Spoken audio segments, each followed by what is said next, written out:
You should have got the email last night. And then you could actually just go hit that link and you can go live with me. So please do that if you can. So I'm just going to be basically teaching about jazz improvisation today. So what I do is I do very basic lessons that are very important for your fundamental skills in jazz improvisation.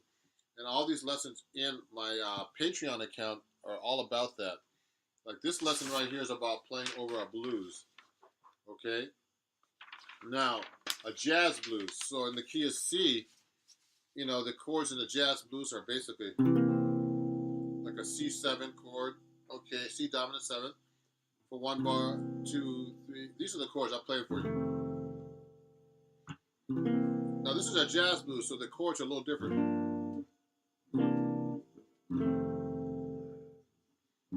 I'm sure you see this a million times on YouTube.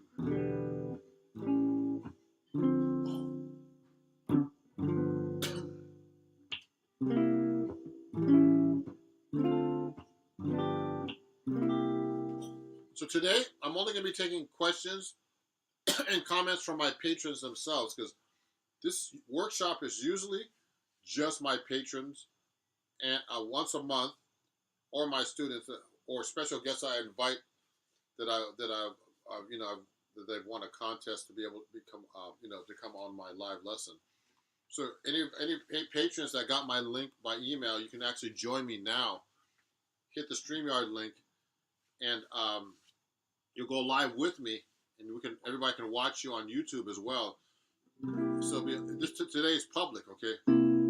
So when I teach somebody a blues, like a C blues, you know, the blues chords are C7, 2, 3, 4, F7, C7, G minor 7, C7, F7, F sharp diminished 7, C7, E minor 7, A7, D minor 7, G7, then C7, A7, D minor 7, G7.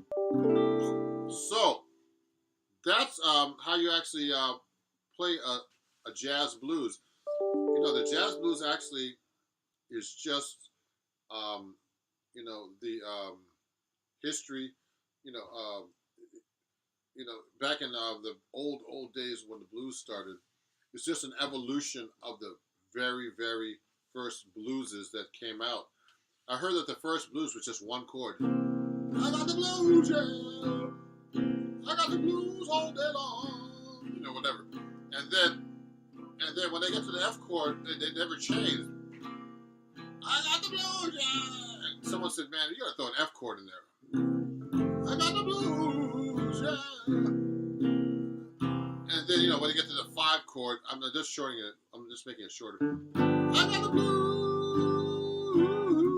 But before all that, they actually just played the same chord, I heard, until they started making it more complicated. Then they made the traditional blues, which is the 1-4-5 blues, which most guitar players know.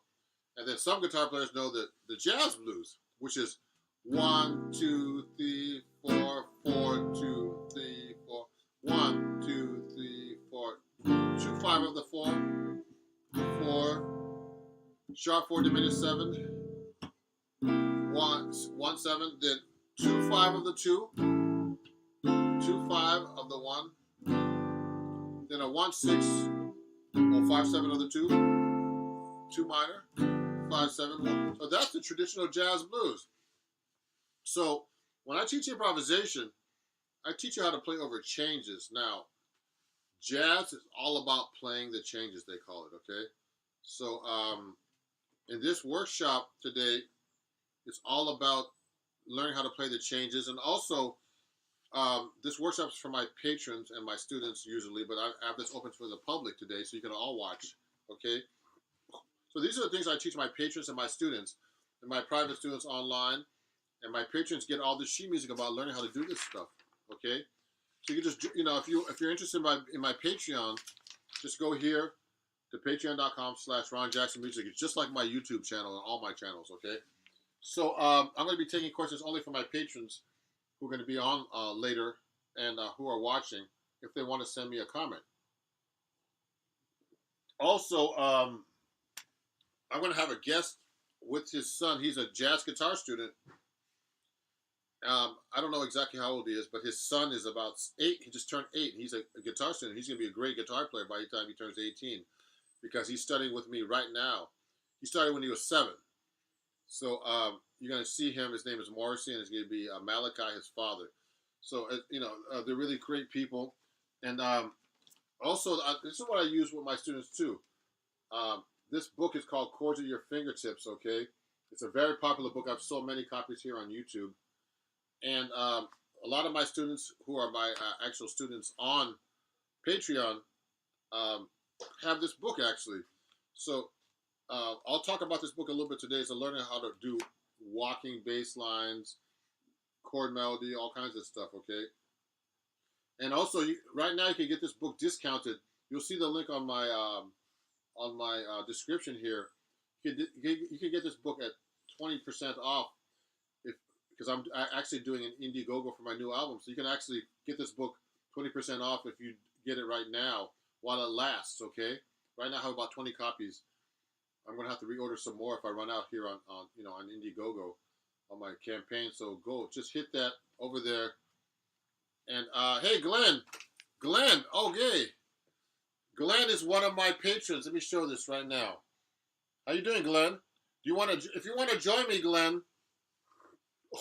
Well, I don't know. Actually, I don't know if you are one of my patrons. You're welcome, Glenn. But thank you. You're welcome. I'm here to show this to the public. Glenn, if you want to support me, definitely be a patron. This is mainly for my patrons, but also I'm doing that campaign for my new album. So you can actually, see the link. Someone's going to post a link probably soon about that too on the comment chain here. Okay. And so let's talk about playing chord changes. Yeah. So for example, if I'm playing changes over a blues, you have to be able to play the scale through it. So one of the exercises I like to use that I teach all my students is just playing 8th notes to scale on each chord like this: 1 and 2 and 3 and 4 and, or 1 and 2 and 3 and 4 and end on 4 and going up the scale. So this is on a C7 chord. It's a C dominant scale or mixolydian we call it. Some scales have 2 names, okay, or more. Sometimes some scales have more than 2 names. So on a C7, I play a C dominant scale. So it's very important, everybody. When you play the guitar, you just don't play up and down the scale like this in the same octave. You got to be able to play this all the way across the neck, up and down the neck. Watch it.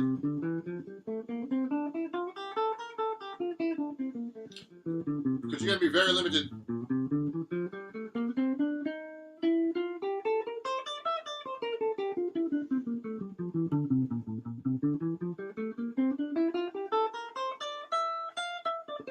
See what I'm doing? So now, somebody would say to me, look, Mr. Jackson, is this just a F major scale starting on the C? Yes, it is. But you can't think like that if you're playing jazz. You're going to have to actually use, make sure that you're actually playing the scale. You have to know which note to change to make it a flat set. So you have to be able to play it up and down all over the neck, It's a very good idea to really learn the neck. So if I'm playing a C7 here,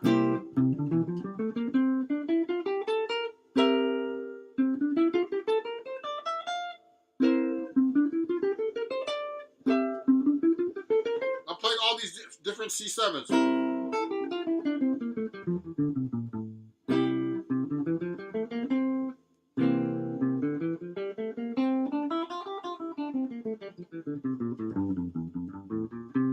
So when I'm actually playing over each chord, I'm actually thinking of the scale for each chord.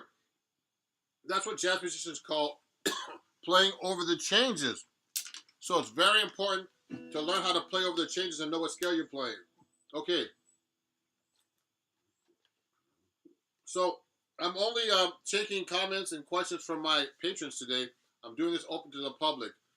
So look at this. So when I get to the F7 chord, I'll play the F dominant again. See, I'm playing it everywhere.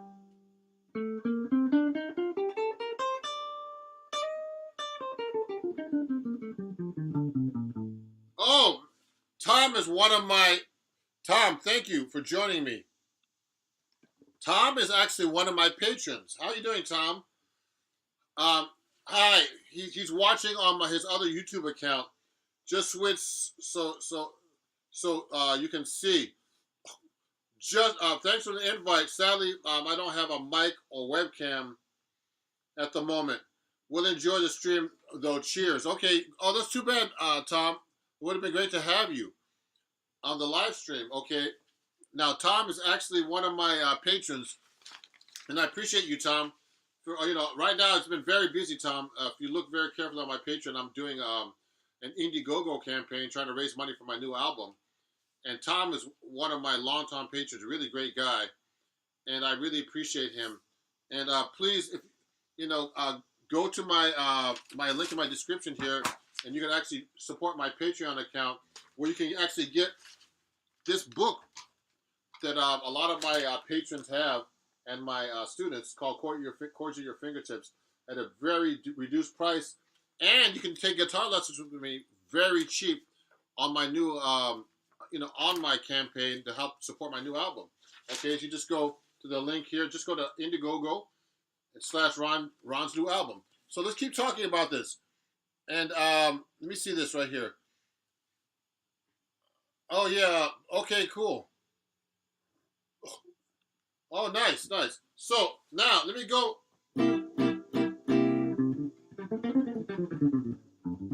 So when I'm playing chord changes through a blues, I'll go like this. So if I'm playing a C7, 1, 2, 3, 4 to F7, then I'm doing the C7, then I'm doing the G minor 7 to C7, going to the 4 chord. So I'll play the scales for each one. Watch this.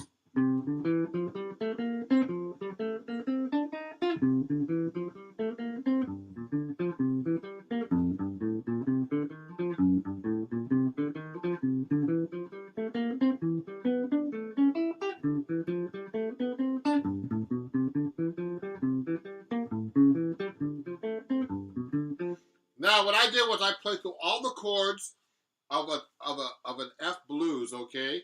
And what I did was, I'm going to move over here a little bit so you can see my neck better. What I did was I played through all the chords, all the scales, and that's a really great exercise to learn how to improvise, everybody. So, but you have to be able to you can't just play it in one area. You can't just start on the root. You have to be able to go like this. What I did was I played the same exact thing, but I did it in a different position.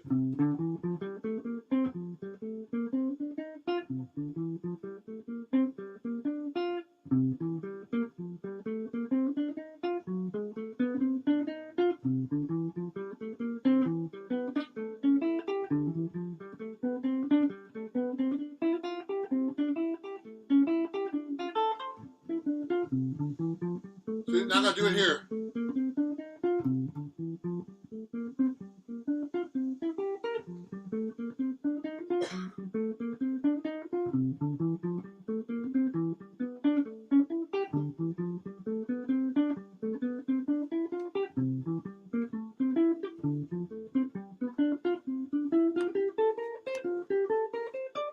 See, what I did was I tried to figure out every possible position to be able to play the same scale, okay?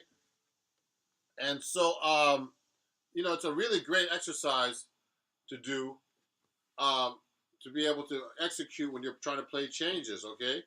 So that's what you would do through a blues. So, but you can't just play like just the same scale starting on the root. You could go like this.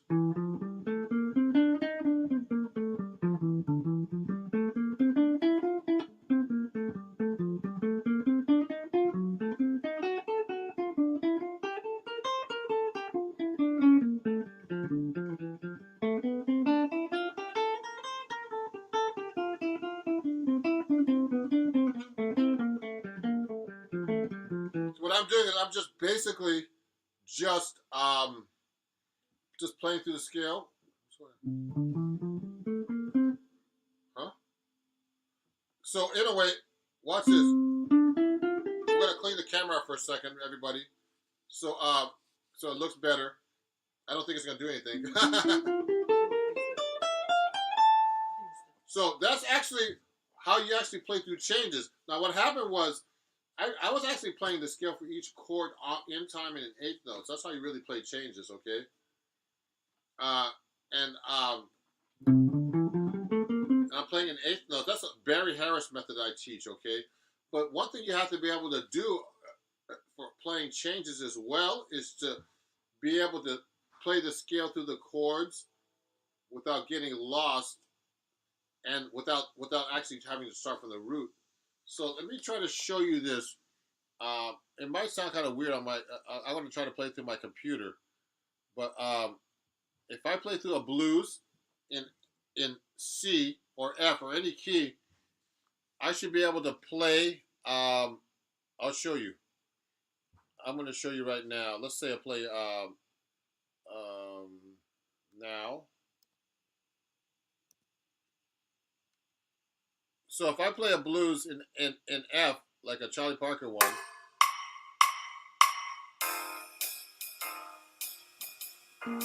watch this.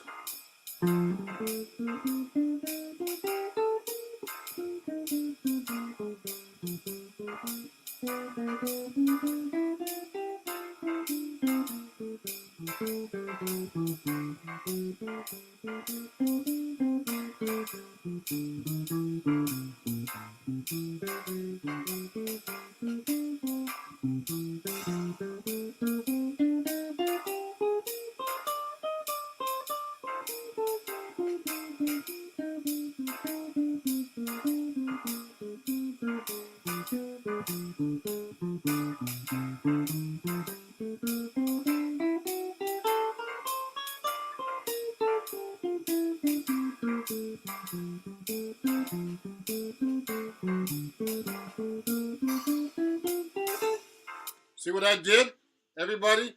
I actually just basically just played through the chord changes of a blues, but I just basically played the scales all the way through it. Sometimes I put passing tones because sometimes it's hard for me just to play just a scale. But you got to be able to play through the chord changes without getting lost in your scales and be able to move through the chords, not making it sound like an exercise. Like when I start doing things like this, if I start playing it sounds like an exercise. But if I go like this,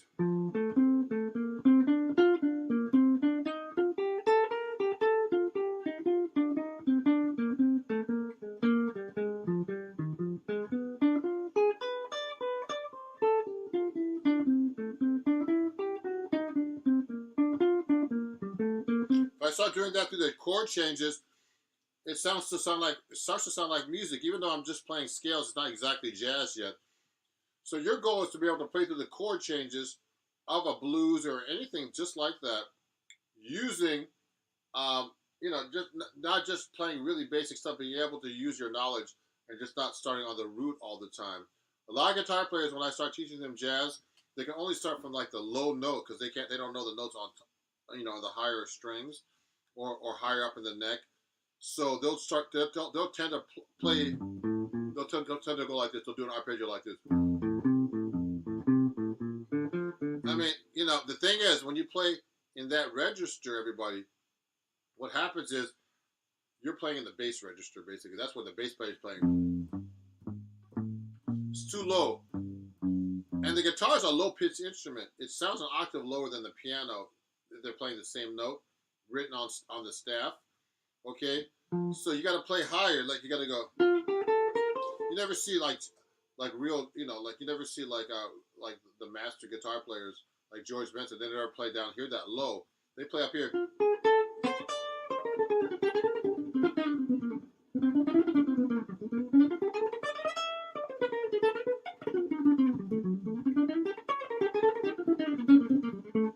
They tend to play in this register up here, okay? Oh, I forgot to tell you guys, I'm playing. Usually I play my D'Angelico, but it's funny. I have this set up because one of the perks of my Indiegogo, I'm raising money for my new album, and you'll see it on the link here, where you can actually get a discount on this book as well, 20% off if you get it now. Okay, and it'll help support my new album, and you'll get it signed by me. It's 20% off. Just go to Indiegogo.com, and then you look for Ron's new album. Now, this guitar is actually, I'm playing this guitar a lot today because this is one of the perks you get that you can actually get on that campaign. I mean, it's not a cheap perk, but you'll get this guitar signed. It's a really great guitar. Take a look at this. You know, there's a couple little bumps here just from me putting it on the guitar stand that I have right here. But otherwise, I've never taken this out of the house. It's a brand new guitar that I got from Eastman. And then, you know, this is actually a part of one of the perks I'm giving. You know, that someone could actually buy if they join my Indiegogo campaign and help me with for my new album.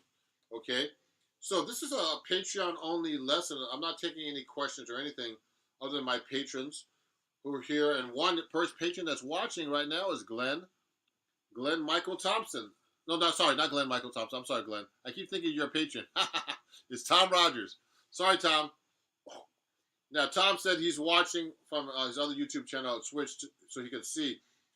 And he, you know, I invited him and some of my patrons. So some of them are probably watching and don't want me to invite them.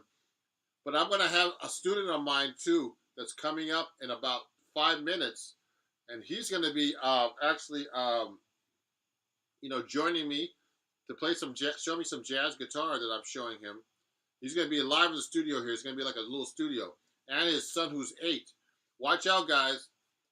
This kid's going to be great in about 2 or 3 years. So all you adults, you know, and the reason why he's doing so good, because he's taking lessons with me. You know, so I always tell everybody watching me on YouTube, are you studying with a guitar teacher? If you're not, this is the time to get your lessons with me on my, you know, on my Indiegogo, because my lessons are really much cheaper. Actually, they're going to be buying some lessons from me, you know, my guests, because they're so much cheaper than what I usually charge. Okay, so just go on my on the link on my bio. It's everywhere, and check it out. Okay, so let me go right now and show you my book a little bit. So anyway, so for my patrons, there's a lot of patrons who have this book. It's a really great book if you want to learn how to do walking bass lines. So I have a lesson in here called Pass It On. Okay? Now, remember, you can get this book on my website, but particularly on this Indiegogo site. So look at this. There's a picture of Freddie Green. It's actually one of my you know, popular articles that was written too on Acoustic Guitar Magazine. It's a really great book. And so I do a thing about walking bass lines here. So it's in the key of G blues, just a jazz blues. Like I've been doing a jazz blues the whole day today. I did jazz blues in C, then jazz blues in F. And so this is really cool. So take a look at this. So what I do is, in this book, for my patrons, they actually have a lesson kind of like this already. And so what happens is, if you're playing a blues, like in the key of G, so this lesson in the book,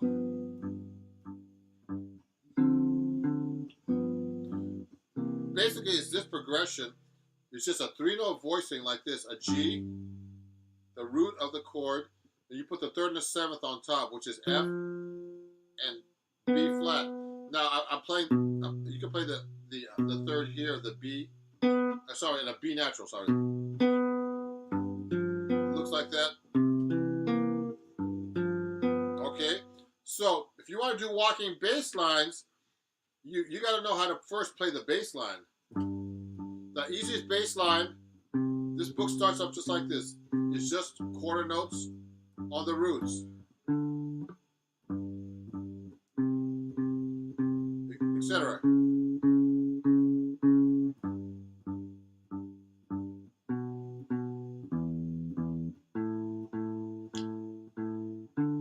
Now,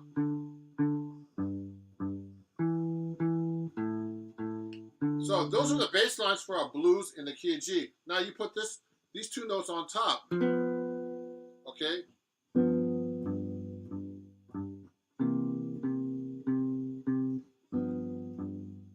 That's how you start doing walking bass lines. So I put the third and seventh of each chord. Before you put the third and seventh of each chord there, you have to learn how to do the third and seventh without the bass line. So I see my chords without the bass note. You have to be able to see the chords without a bass note. 2, 3, 4, like this. Now you can hear the chords with this actually.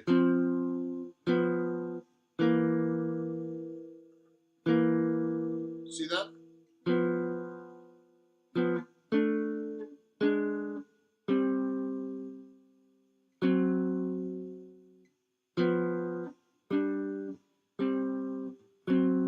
So that's a G blues with all the chords now. Just the root, which is the bass line, and the third and seventh. So I'll put them together. Watch this.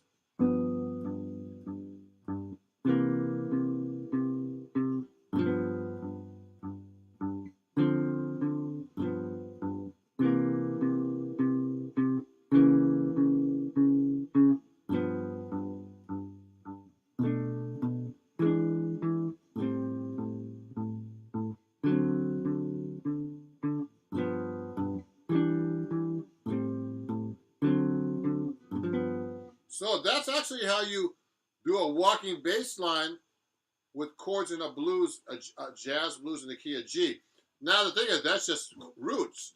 So the next step up, and I show you this in this book, right here, Chords at Your Fingertips. Okay, this lesson right here that I'm going over right now, it does that progressively through this book. The next thing you do, you'll do root and fifth, for example. You can go like this. So first you have to be able to do bass line by itself. Like this. So here's the...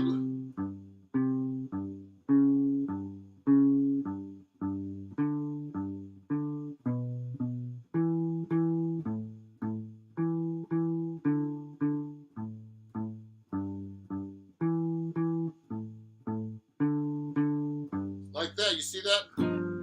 So the next thing I would do is put that together. Like that.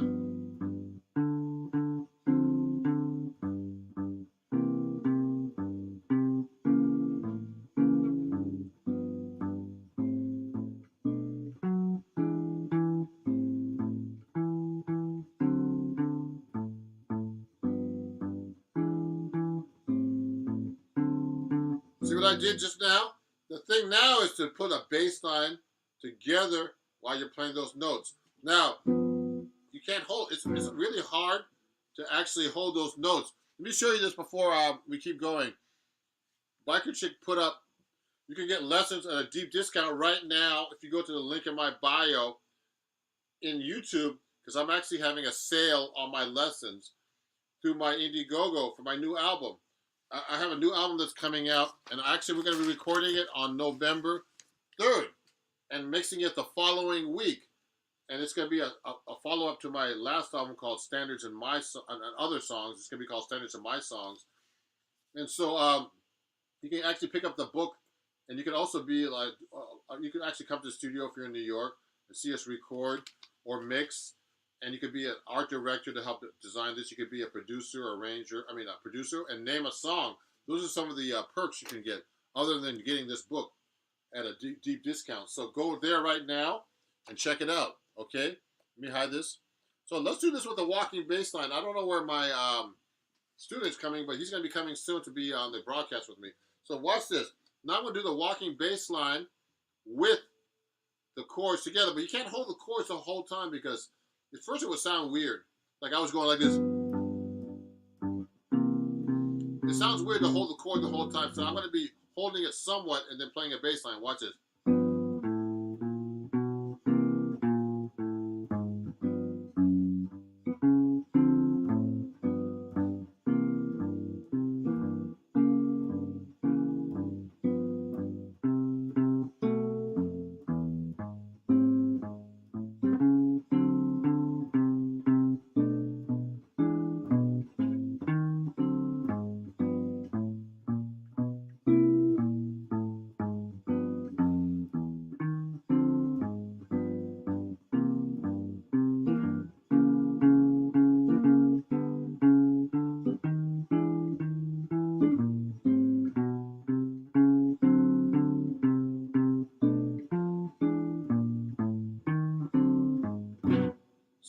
I did, okay, is that I actually played the walking bass line completely. So that's actually one of the cool things you can learn from this book, okay, is to play the walking bass line and the chord melody.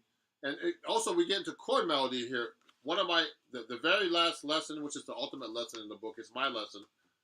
There's a bunch of teachers in this book actually that wrote material for this book too.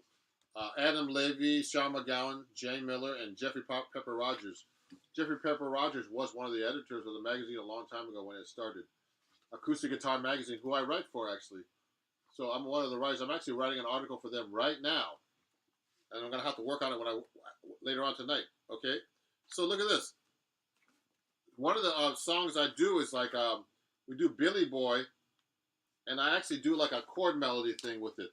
So before my guests come on, which I hope they're coming on soon, let me see. Let me see if they're contacting me and they're having a problem getting on. Let me see. Hopefully they'll be coming on very soon with me and to join my broadcast here. So look at this. I do this chord melody thing right here. Look at this, everybody. Okay. Thank you, everybody, who's watching. There's a lot of people watching today.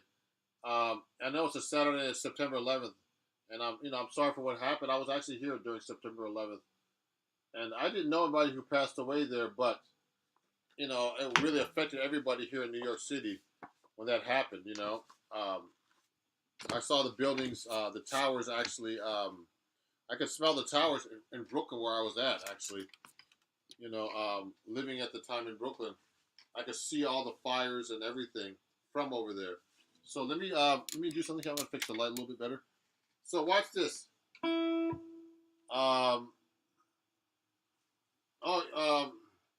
So everybody. So this is actually. I'm not responding to anybody who's not a patron or a student, because this is like a private lesson for my students that I usually give if you're a patron on Patreon, excuse me, and also if you're a student of mine, you get all the sheet music. All this stuff I have right here, everybody, is available on my website. Now, I show this to everybody right now on camera because most of my guitar players and most guitar players don't know how to read, so they wouldn't be able to read this. They need tabs, so it's important to learn how to read. When I created my Patreon account, what happened was a lot of my students, I have to write the tabs out, so I had to rewrite all this music that I already have with tabs. So for my new album that's coming out, and if you support it, I'm gonna have the whole record with the lead sheets, which are the melodies, with the tabs, so you can be able to play it like me. Okay, so thank you everybody who's watching, and I'm glad everybody's. I'm seeing that everybody is really enjoying this. So hopefully, I'm going to have one of my patrons or students come on right now. It's also for people who bought my book. So you know what, Dario, next time, I know Dario's watching. I'm going to have him come live with me because he did buy one of my books. Let me show that to Dario. Dario bought my book actually. So next time, Dario, I'm going to send you an email and you're going to go live with us. Okay? Sorry about that. I'm sorry I missed you. I mean, since I have this campaign going, I haven't been able to keep track of all the people who bought my book who haven't. But we'll get you on next time, okay? I want to invite people up to play for me, and the whole world will be watching, okay, when you do this. So look at this. So this song right here, before my guest comes up in a second, I hope they come up soon, is one of my arrangements that's in this book for Billy Boy, okay? So it's actually a full chord arrangement you see here. It's in the book, Chords at Your Fingertips, that you can get right now for a big discount on my Indiegogo campaign. Link in bio here, which is right here. Okay? This book you can get there right now. And I'll play this for you a little bit so you can see it. Okay? Let me hide that for a second. Watch this. So I'll play a little bit for you. Looks like this.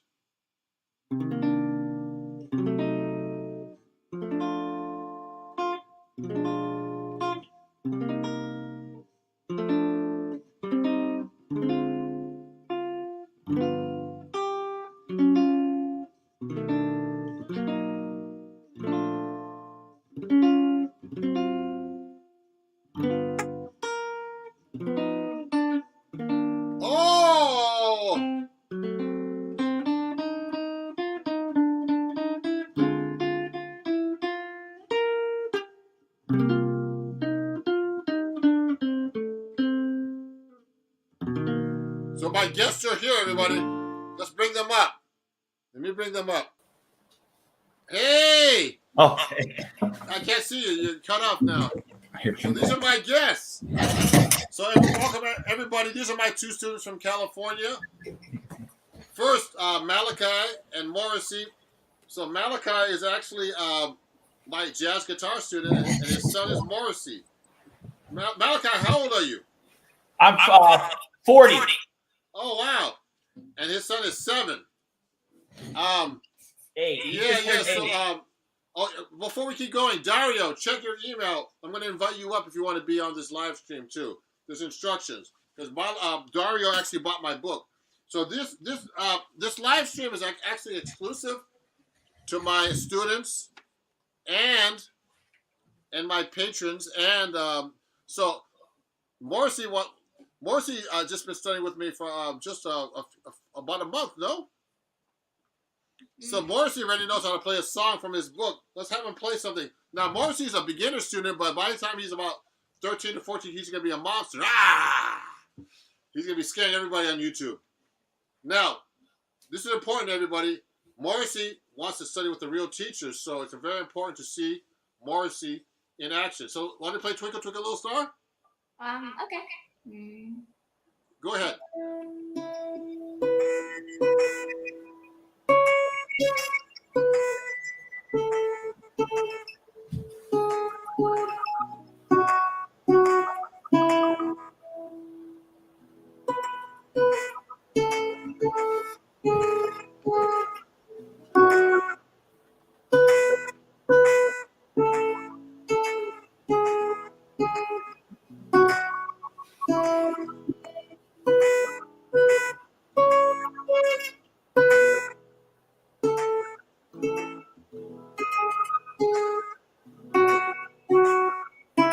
Yay! Everybody on YouTube, give him a hand. This is gonna be public, so everybody's watching right now live. Morrissey, great job. Yeah, so Morrissey's only just turned 8, like last week. Mm-hmm. So he's a student of mine, and he's gonna be a really great guitar player. So so Morrissey's actually studying out of a book. He's learning how to read, like everybody should be doing. You know, I teach kids and I teach college level, and he's a really great student. And so he's learning how to read and also play the notes on the guitar, all the scales. So it's very important to have a teacher, especially, you know, at any age. And his father was actually my student too. So as a jazz guitar student, so he's a guitar teacher too. So, and actually Malachi, his father, who's right there, found me on YouTube as well on my channel and became a student of mine. And he's been a student of mine for a few months already. Yeah. Yeah. So and then when Morrissey saw me teaching your father, he said, "I want to study with Ron too." So thanks Morrissey for being a student. You're a great student, a great kid. Yeah, Malachi, you want to try to play something for us now too? Come on up. Yeah. Okay. Switch chairs, guys. I'm gonna play. Oh gosh, I'm on the spot. You want to play something? Yeah. Sorry. Do you have like some of the jazz tune you want to play with the play along, maybe? Oh yeah. Here, I'll use so the app. Malachi, talk about your experience with me with me teaching you. Oh, well, so I found Ron on I think it was actually YouTube or TikTok, and then I reached out to Ron, and he got back to me, and I was thankful I was able to start classes with him. And I studied classical guitar, but I didn't really know much about jazz at all. And a lot of the chords like D major 7 and like sharp 11 and flat 5th, stuff like that, kind of confused me. So I wanted to reach out to Ron because I could tell from his playing that he knew what he was doing. I know most of the time. Not all the time. And then he got turned on to this iReal Pro. And one of the songs, let me see. Which I want to Love Walked In was probably one of the first ones we did. You mean like Love Walked In? Yeah, Love Walked In. So you know what, everybody, on YouTube, I've been teaching Malachi about jazz improvisation because he wanted to work on jazz improvisation. So there's Dario too. I'm going to invite him after. I have another a person that bought my book. I want to see how he plays my books after. So, Dario, you're in the green room. I'll get you up in a minute. So, so Malachi, want to learn about jazz improvisation. So actually, I was showing him the method that I showed everybody earlier about playing the scale on time, on the right chord, different positions, learning the melody, learning the chords and melody everywhere. Learning the chords everywhere and learning the scales everywhere. So listening and transcribing all kinds of different stuff. Yes. Yeah. Yes. Yes. Malachi. Oh yeah, sorry, there was a delay. Yeah. There's a delay. Also, I think next time you go live with me, you have to change the settings so you don't have an echo. But it's okay. Yeah. So, do you want to play something for everybody? Yeah, I can play along. I can do the chords for Love Walked In. Oh, you want to play the melody with the play along? It's okay. It's only live on YouTube. I know, that's the thing. Your son just said, okay, so it's your turn now, Daddy. All right, I'll go through it one time here. Okay. I'm not sure. This is the first time I use it. I'm not sure how to get rid of that echo. Oh, you have to go to settings and then hit echo cancel. Go to audio settings and hit echo cancel. Let me see here. You know how to do that? Go to where it says cam and mic on the bottom there, I think. Okay, echo. Oh, there it is. Okay. Try it now, yeah. Uncheck it. Uncheck it? No, check it. Oh, it is on. I think it's because of the YouTube. Maybe I should turn the YouTube off. Yeah, turn the YouTube, if it's on the computer, down so you don't hear the echo. How about now? Yeah, that's better. Okay, that's what it was. Oh yeah, good. So try that. Malachi, I keep mentioning your names up. All right, here, let's see. Let me try here. Here's Love Walked In. Here we go.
Yeah. Like father, like son. Yeah. So great. Yeah. So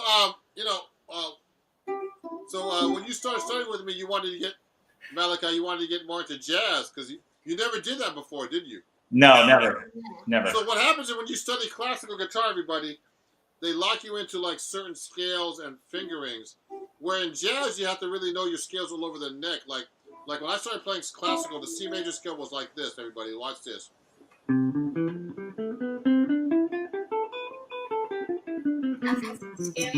That's the typical C major scale in classical, isn't that? Isn't that Malachi? Oh yeah. And the G major scale is like this.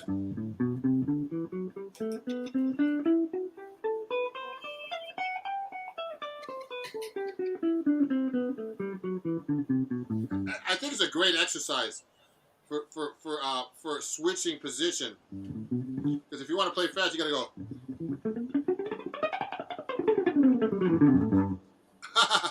You know what I mean? Like, it's a really good exercise for pivoting your fingers. Some of these things. So I think both methods are good for what they are. But for jazz, you really have to know your skills a little bit next. So that's what we've been working on with you. And Yeah. it's, you know, it's really great to have you as a student, you know, and that you're learning jazz, improvisation. And so that's how you play, you know, if you're playing through chords like this, everybody, Malachi was basically going.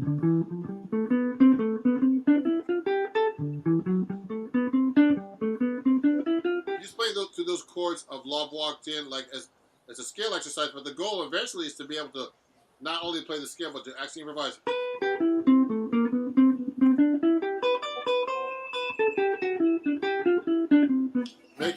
Try to make your solos sound more like, not like scales, but from the roots, but like musical exercises, and then eventually learning solos and improvisation over that.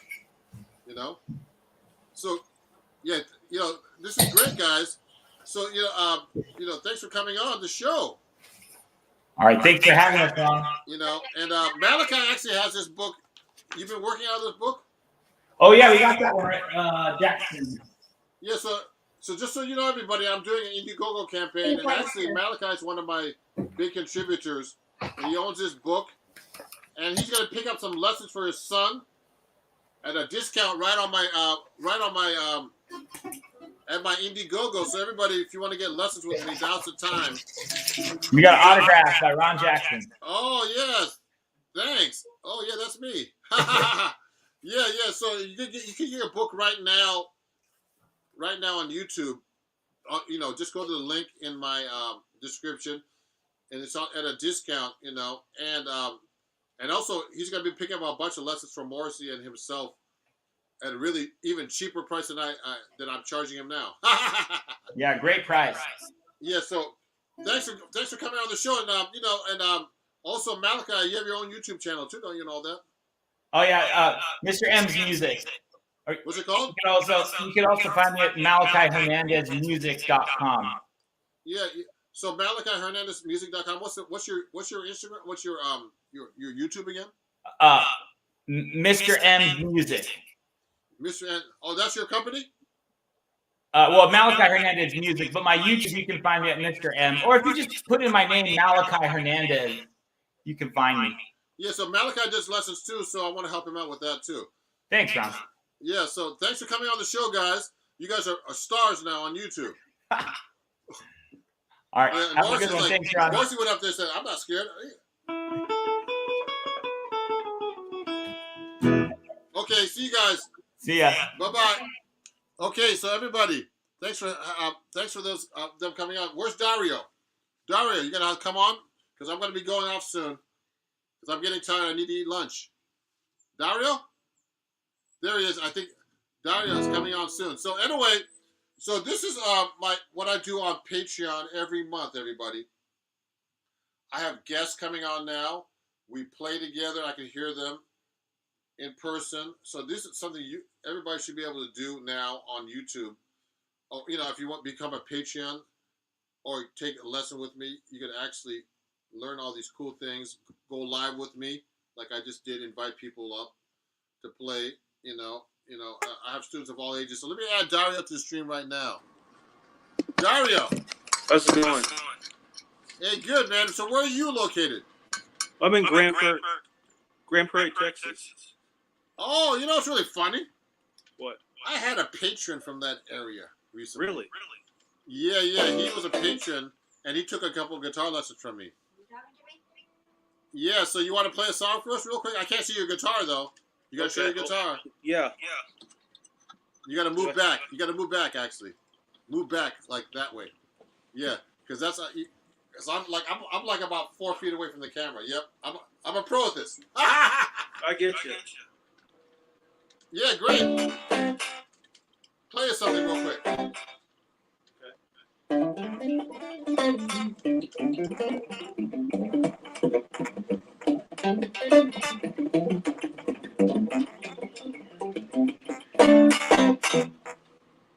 Nice. Oh, that's supposed to be So What? No? Yes. It's the only jazz standard I know. Oh, wow, cool. So, Dario, how long you been playing guitar? I've been playing since I was about 10 years old. Cool. It's been a long time, but I took some time off, and I really got into it when I was about 20. Oh, cool. I'm 51 now. Oh, yeah, great. So, do you play out over there? What's that? Do you play out anywhere? No, I just play. I'm a bedroom guitar hero. Bedroom guitar. I never heard that one before. That's a good one. I gotta use that one actually. Yeah, Dario, you're one of my big fans. You're always, every time I go live, you're like, that's Dario again. Yeah, man. I love jazz, bro. I love your playing style. Jazz is one of those last genres for me that I need to learn. And it really helps with rock, and it really helps with flamenco that I love. And I'm really a big fan of Paco de Lucia, who melded jazz and flamenco together. You know what's really funny? What's that? I have seen him perform before live with John McLaughlin and Al Di Meola. Oh, yeah. I have that album. Yeah, but I saw them live. I mean, I saw them a few times, actually. They were amazing, man. I saw them when I was in high school. And I actually know John McLaughlin. I've met him, I've hung out with him. Really nice guy, man. Cool. And it's so sad that Paco de Lucia died, Yeah, he died suddenly. Yeah, I mean, he wasn't even that old, See, I have his album here. I have Paco de Lucia's. Oh, yeah, he's great, man. So, thanks a lot, Dario, for buying my book and stuff. And, how do you like it? I like it. I left it at my office. Otherwise, I would have brought it home over the weekend. But I teach some co-workers a few chords here and there. I'm just trying to take great credit for some of your licks. Yeah. So I mean, thanks for coming on, Dario. And everybody, check out Dario's YouTube channel and what YouTube. And you want to play us one quick one, real quick, before we finish? Sure. I'll do a few chords here that I learned out of the book.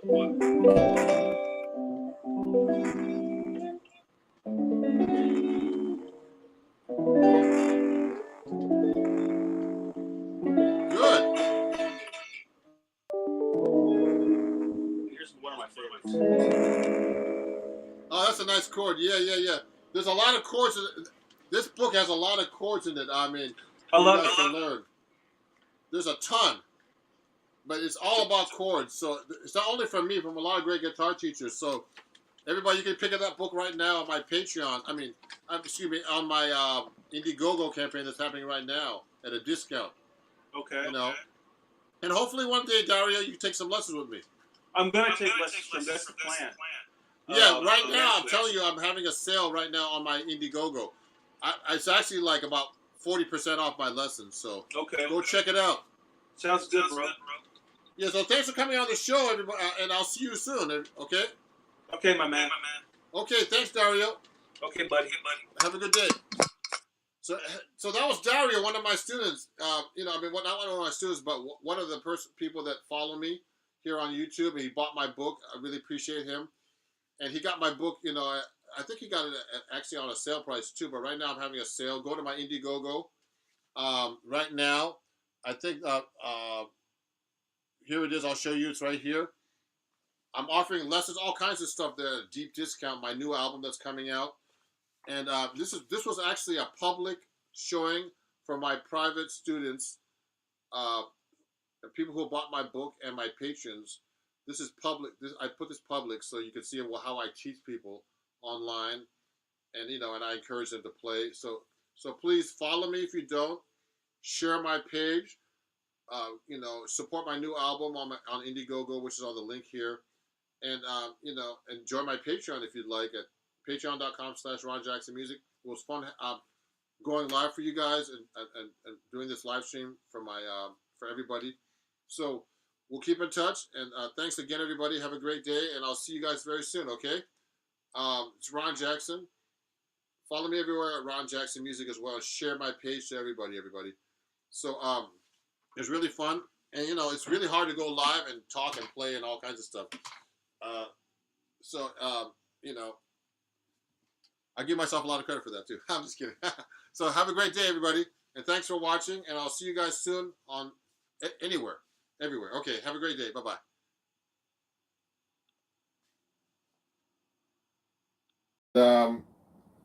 I'm live, and let me move back a little bit. I can't move back too far because of all these guitars behind me. But I wanted to take off the green screen in the back and just start showing you my guitar collection. A lot of people have been asking me, man, show us your guitars, man. Like, show you what? So look at this. So like I have a bunch of guitars behind me. You can't see them. Look. I just have them all lined up. These are my 6-string guitars and stuff. So I think I took them all out. I have 1, 2, 3, 4. Well, this is a 12-string.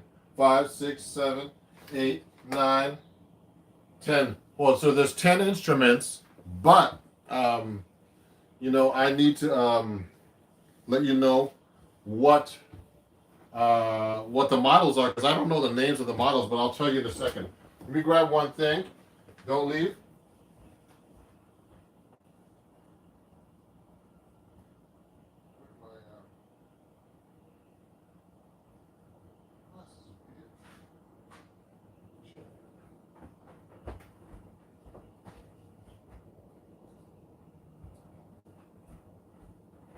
So there's a missing guitar, but I have it. Ron! Primitive Assembly. How's it going? So those are my guitars. This yellow guy? Oh yeah, sorry. Almost fell. This is my D'Angelico. So I'll show you in a minute all this stuff, guys. I'm gonna go through one guitar at a time. So, and I'll tell you the model number of all these guitars, because people have been asking me what guitars you use. So I'm going to move this back just a little bit more so I don't get my head cut off. So I'm using a ton of different guitars, but I don't use them all the time. It depends on the situation, everybody. So that's why I wanted to show you like this. Let me get this closed. So for example, I have this 6-string guitar right here. It's made in England. It's not a common model, okay? It's a file D guitar. When I was touring over there maybe 20 years ago, I got this made in 1999. It's a great guitar. Really great 6-string acoustic guitar. They're made in like the countryside of England. Okay, it's a file D custom made guitar. I've had this for like 20 years. And the model is it's just a custom guitar. There's no name. The guy made it so I can use it over here in the weather that's kind of like hot and cold and all that stuff. So if you have any questions about the guitar, let me know. Oh yeah, thank you, Paul. PJ. So this is the 6-string guitar. 6-string steel string, and I recorded one of my albums called Acoustic Invent Yours. Is recorded on this album here. Is all acoustic guitar. You can get this on my website. You can listen to it on Spotify. Go to my Spotify, Ron Jackson. It's a really great sounding guitar for recording. Now, acoustic guitar should not be played with an amp anyway. So this is really a nice guitar. Made in England. They're spelled FYLDE, File D. They exist. They're not really big on social media, but they're a great guitar company. And I actually met this guy in England. And they never even go to the conventions. I go to the NAMM show, and they never show up to those things. Unfortunately, I think they get more business. But a lot of famous people play their stuff. So let me see. I'm just gonna look right now online and look at your comments right now too. Hold on. So let me go over here and show you my next guitar that's over here. So I'm gonna put this over here on the side. 1 second. I'm gonna go to my channel and make sure I see your comments. Okay, right now, yeah, I'm live. So here, so the next one, you've seen me play this recently. Okay, this is the everybody's like, wow, I love that guitar. This is the D'Angelico XL1. I just got this from D'Angelico. Okay, so you know, on the last guitar I showed you, I used Tomastic strings, just in case you know what I used Tomastic strings on the guitar, but not these. I use these acoustic strings. So the last guitar I used, I showed you, I used Tomastic strings like you know, they're not these, you know, but they're like they're the steel string guitars that they make, steel strings that they make for guitars. Oh yeah, these are called plectrums. Okay, so I'm a Tomastic endorser, and I use plectrums. Now the plectrums are kind of cool. They're you know, they're nice strings. Also, they make interesting. Tomastic makes these flat wound strings, so they're really kind of cool. So you know, I deal with these guys too. You know, I use the George Benson strings on the 6-string guitar. But on this guitar particularly, I don't use that. I use on this guitar right here, this D'Angelico. Let me take this thing out so you can see the neck. It's a really nice guitar. 6 strings. I think it's all maple, laminate top. See that? Okay. So you know, it has a Seymour Duncan pickup on it. I use a Labella jazz tapes. I use 14 on top for you guys. This is what I use. This is a 7-string set, but I had D'Angelico put on the 6 strings of this. Ah, yes, piano wire, the man string I call it. That's funny. No more kings. No more. You're not a king anymore without heavy strings. So these are great strings. You know, they're like black tape. If you look carefully, there's black tape on them. See that? So they're really kind of cool. They have a great sound. Two metal strings, 3 tape wound, nylon tape metal strings, and these all 4 of these strings are nylon taped actually. On the 7th string, where I use this, it's actually round wound. So I use flat wounds on my jazz guitar. So it's a great guitar. I'd like to thank D'Angelico in New York and Justin over there for having me as a D'Angelico artist. Also, everybody who's watching, if you're watching and you're new, please subscribe here.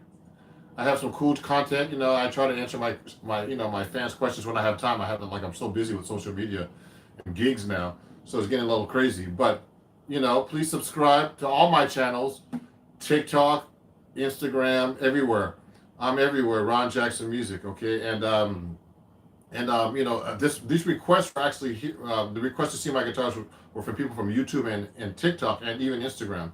So I'm showing you these now. These are only my 6-string guitars because I play mostly 7-string these days. So let me put this up here away so I don't break this one. So that's my D'Angelico. It's a nice guitar. I'm hanging it up on the wall. I have like a rack for my guitars, you know, so you can hang them. So this is another one I have. This is I'm a Cremona endorser, and if you guys want to get some great discounts, contact me. You know, my email is Ron Jackson. You can email me at ron@ronjacksonmusic.com. So this is a nice steel string. I haven't been using it recently. You know, I need to get set up a little bit. So I can't send it back to California to get set up. It's not worth it. That's where the Cremona America's Cremona USA is. This is called a Cremona M20E. It's a really great steel string guitar, and you can plug it in. You know, there's not much electronics. It has a volume and tone control right in here. Wow. Yeah, they make violins too. Yeah, Cremona makes violins. So if you want to get a good deal, contact me by email, and I'll get you a good deal for the guitar. Actually, one of my patrons is purchasing a Varia guitar through me, so I'm like a guitar dealer for Cremona. So take a look at this. So these are great. It has a volume and tone right here in the middle. I forget what this is made out of wood, but you know what wood this is made out of. But you know, look it up online. It's a M20E. I'm going to show you. I want to put these on the descriptions after. Yeah. These are 6 strings. So you know, I need to get set up. There's a little buzzing of it. It's not bad actually. So I have to get this set up a little bit. That's all, and I'll play it more. So this is a great guitar. I'm gonna put it over here. So that's a Cremona. So that's my second guitar. That's my third guitar I showed you guys. If you want to see the other ones, would I want to sell that one? I don't know. You know what? I have like 4 or 5 steel string guitars. If you really do you want to sell it? Dovla wants me to sell it. Where do you live? It's not a cheap guitar, so you know. It's not like a cheap guitar. It's like over $1,000, I think. So if you want to, possibly. Now this is a really cool guitar. I never used this guitar hardly either. It's a Fender 12 string. A Fender JG12CE/12 string. So I rarely use this thing, this Fender 12 string. You know, I just have it hanging on the wall, but you know, I keep it in good condition. You know, just so you guys know, here's my humidifiers. I learned this from one of my students. Save money. Don't give that money to Diadario. So this is a great method for humidifying your guitars. You basically take a Ziploc bag like this and just punch holes in it with a fork, put a sponge in there, and it humidifies the guitar. So I've been doing that for a while. Yeah, 12-string guitar is not hard, everybody. Just so you know, 12 string is basically like a 6-string. The strings are doubled. See, they're doubled. Okay? All the strings are doubled. Like these are octaves, and some of these are just doubled notes, and the rest are in octaves. So it's not that bad. So this is like someone gave me this like Planet Waves, I think, like humidifier. I replaced it with these things inside, sponges. So so that's how I humidify my guitars, and I have a humidifier too, so they don't like crack open. Okay. So this is my 12 string. So that's my 4th guitar I'm showing you, and it has full EQ and everything. You know, is there a battery in this thing? Nope, I don't have a battery because I haven't been using it. So it's a great guitar, you know, and I've rarely used it, but I'll be using it soon on something, I'm sure. I've had this for like 20 years. I got this from a friend that when I was a really well-known guitar player in the 70s. His name was David Spinoza. He actually did a lot of recording sessions. Like he was playing with all kinds of people, you know, like James Brown, and he did all. And I was doing a lot of Broadway, and I met him on someone recommended him to me, who was playing Broadway, and I was playing Broadway a lot at that time. So I was subbing for him, and he, he was a really cool guy. You know, he was a session guy, so he was one of these guys who knew how to play really well in the studio. But you know, if you asked him to do a gig like me, and he didn't know any tunes. You know, and he's one of these guys that can just read the notes. So he was great, man, amazing player. David Spinoza, check him out. He's everywhere, and he's retired now, but he's a really great musician. So anyway, let me keep going. So this is another guitar. So I have a bunch of Cremonas. Hey, Shiva, greetings, everybody. Now, someone's asking me how old are these guitars. So just to let you know. This Cremona I got, I'm a Cremona endorser, so I'll tell you in a second. So this one, let me tell you the model for this one first. So this one's a Soloist S65C. Now this is an inexpensive guitar. I think this is like maybe, I'm not quite sure. It's between $200 and $600. That's not expensive for a guitar. And it's a great straight up nylon string. You know.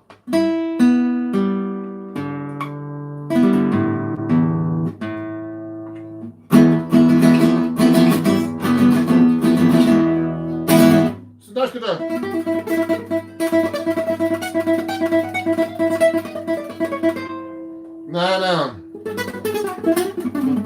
Okay, it's a really nice guitar, and I use this a lot for teaching and practicing. You know, I don't use it that much for gigs. You know, it's not, but it's a really pretty nice guitar for the price. So you know, if you're interested, remember I can get you a Cremona for a great deal. Yeah, that's a nice cost. Yeah, it's very nice. Hey, Dario. Dario sent me some recordings. Really nice guitar player, man. And he's trying to play jazz. So remember, everybody, to play jazz, you definitely need to, listen and study with a good teacher like myself. So just so you know. So this is pretty nice. So this is not an expensive guitar, the Soloist S65C. So this is probably about 2 or 3 years old. I haven't had this that long. So the first guitar I showed you, this one, this guitar this steel string. Someone's asking me. I've had this for like 20 years, at least. Okay, I got this in the 2000 maybe, 2001. Okay, and this one, this handmade guitar, custom guitar from England, this File D guitar I was telling you about earlier. This is from 1999. This guitar. So, I actually like hit it against the door one day. It has a little gouge here, but that's just cosmetic. But this is a workhorse guitar, man. I've had this on many records, recordings. A really great guitar. So, that's a great guitar if you want to consider it. They're hard to find, and they're expensive guitars.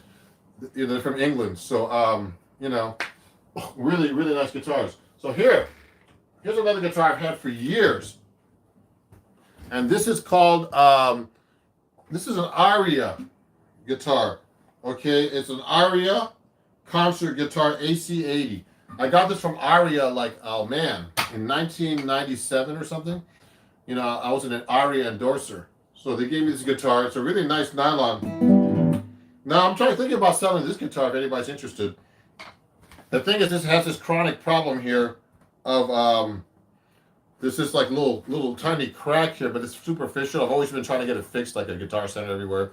They glue it, but it's nothing. It doesn't affect the guitar. It's kind of weird. It's on top, but that's about it. It's a nice guitar. This guitar's worth about $1,000. So I had it's funny, guys. So this is a AC80, completely acoustic guitar, and I used this on my on the album, my acoustic guitar album I showed you a minute ago, called this one. I use this guitar on this album too. Some of the album, Acoustic Adventure. So go check out my albums, please, everybody. And if you're watching and you're new, please subscribe, and please subscribe to all my channels at Ron Jackson Music. Everything is Ron Jackson Music, even my payments and everything. Okay, so yeah, this guitar is really great, except for that one thing. But it's a really nice, really has a nice sound.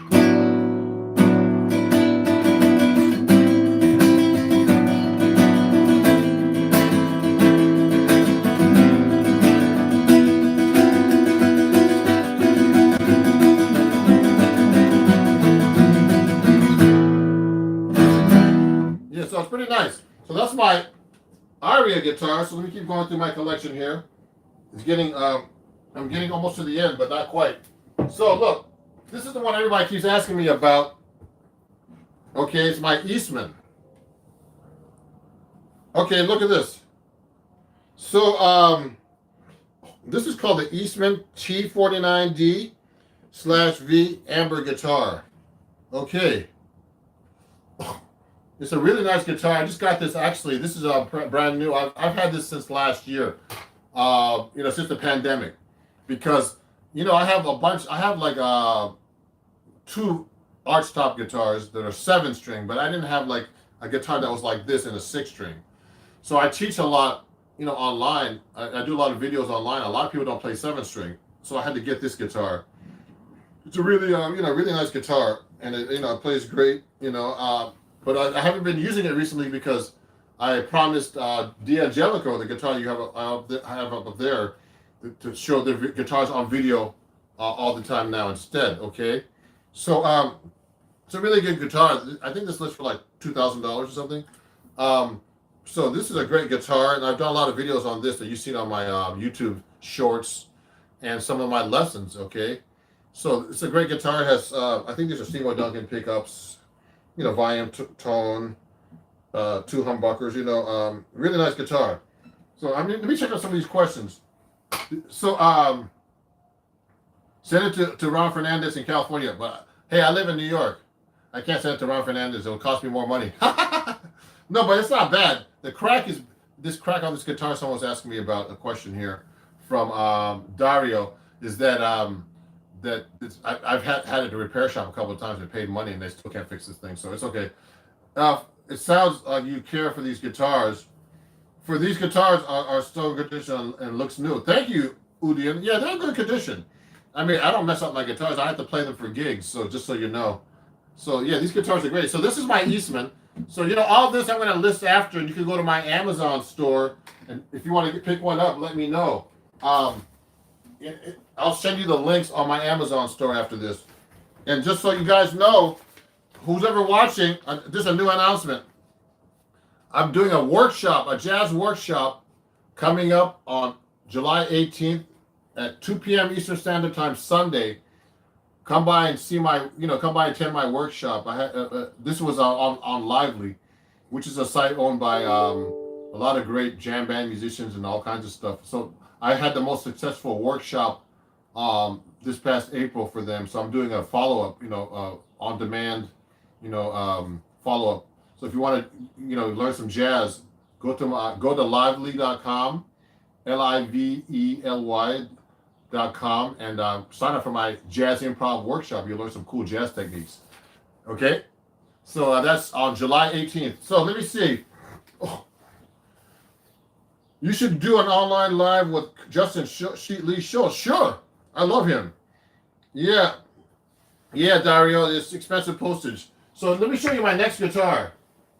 So this one's a really great guitar. I've recorded with this a lot too.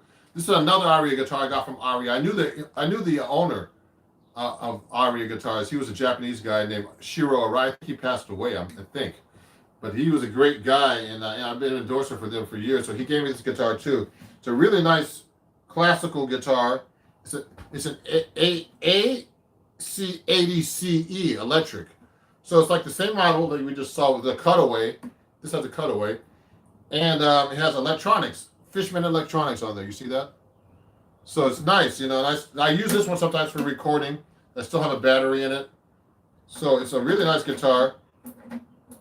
Gotta put this back in. Oh, there it is. Okay. So then, you plug the guitar into here. Really nice guitar. I've had this for quite a while. And, I've taken this, everywhere for gigs and stuff. So really nice guitar. These cost about, I don't know, at the time they were $1,000 at least. Or $1,800, I forget. But these are nice guitars. I don't have really, really expensive guitars anymore. I used to have some Paul Reed Smiths that were like $5,000 or $6,000 and stuff like that. But I don't carry guitars like that. It's not the guitar; it's how you play it. Remember that, everybody. It's your touch. You should be able to pick up any guitar, $100 guitar, and make it sound good. So and I don't use heavy. I don't use light strings. It depends on the guitar, but I use usually heavy strings. But I for example, I don't have any solid body guitars that are 6-string. I have 7-string ones. I have 2 of them. I'll show you that guitar collection in the next video. So let me keep going here. So that's how many guitars did we go through so far? We went through 1, 2, 3, 4, 5, 6, 7, 8 guitars. So we have just a couple more before I finish up here. So there's another one from Cremona that I didn't show you. I have a couple of the nylon strings. So this is a Cremona Solos F65C, a different one than this one. Let me see. These are 2 different ones. So that's an S65C and this is an F65C. So these are 2 different kinds of guitars, everybody. From Cremona, completely nylon strings. I think one of these is like, the difference is like $200 for one of these. So this is a nice guitar. I use this all the time for teaching and practicing. And, I don't take it out much on gigs because there's no pickup. But look at this one. They have their Cremona USA KNA pickup, they call it. It's like a little bridge thing they put here. They sell those.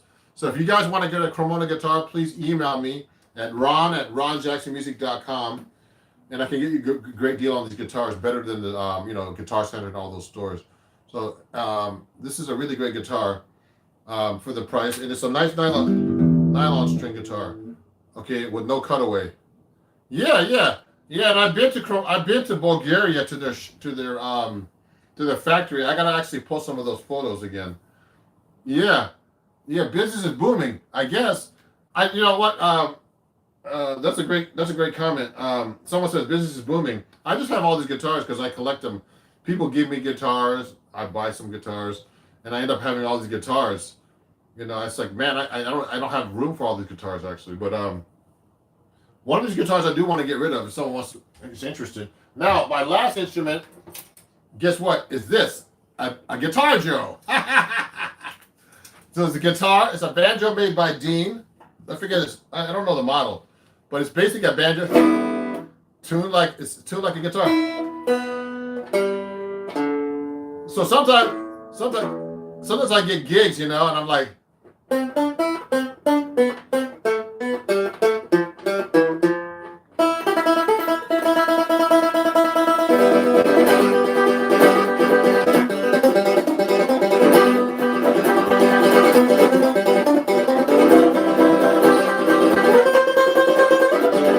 so I got like my little guitar Joe.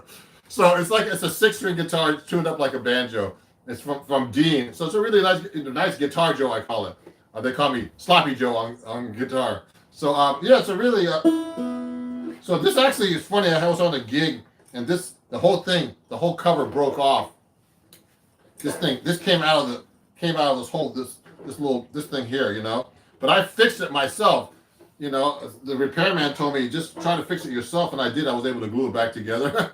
But it's actually pretty nice, this thing, for what it is. You know, it cost me a couple $100. I found it somewhere, like Guitar Center or something. So these are nice little instruments. So that's my guitar collection. You know, if you have any questions, yeah, I did it with glue, and you know, and I glued things together. So if you need to promote a guitar, let me know. You know, I have a couple of other announcements. You know, look, if you want to join my my Patreon, actually last time I did a YouTube live, someone joined my Patreon. You can just go to patreon.com and join me at patreon.com/Ron Jackson Music. Okay, and also I use Hendrickson amps, and please share this code if you want to buy Hendrickson amp. You know, they're the small amps. I don't have them right here with me to show you because it's downstairs. But you can use my code Ron Jackson and save 5%. It's a lot of money for the amps because they're not cheap amps, but they're great amps. You can use my code Ron Jackson Music at HenricksonAmps.com. Okay, and if you see like some of the instruments, you can go to my Amazon store, everybody, and and just go to my store and just go to Amazon.com/shop/Ron Jackson Music, and you can check out my Amazon store. And one last thing, if you like my shave, go to my skullshaver.com and save 10% and use my code RHYTHM. Okay, Father's Day is coming up, so you can get something for your father or for yourself. So you know, so that's my guitar collection, everybody. Thank you for watching, and I'm glad you you know, I hope you enjoyed the show. So those are all my 6-string guitars. That was a fan request, and you know, I'm going to list the guitars after. So if you want to pick them up at my Amazon store, or you know, you want to check them out, or you want to contact me, you know, I can put my contact information over there too. So I might want to get rid of one of these things. So thanks everybody for watching my live again. You guys are a great audience. Thank you for having. I just got to 25,000 followers, subscribers on YouTube. Thank you. So please share my videos, everybody. Subscribe if you don't already. And thank you for, you know, I try to give you honest and you know, real content with no BS. So you know, I really appreciate you guys, and we'll see you guys soon. There's a question here before I finish. Do you prefer tube amplifiers over transistor, or does that even matter? You know what's really funny? Someone just asked me, do I prefer tube amplifiers? That's actually, you know what? I prefer tubes, but you know what I just got? Everybody check them out. I got 2 Fender Tone Master amps. They are both actually transistor, but they sound exactly like tubes. So I've been using them at gigs, and they sound wonderful. So go check them out, okay? And you know, I used them on gigs recently. They sound great. They're great to record with, and they're half the weight of a Fender Twin Reverb.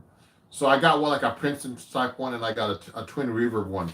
And if you like the show, you know, I'm also taking donations here at the end. So just go to PayPal and Venmo and Cash App. It's all Ron Jackson Music. Everything's Ron Jackson Music if you'd like to donate anything today for this live stream. And I appreciate you guys, okay?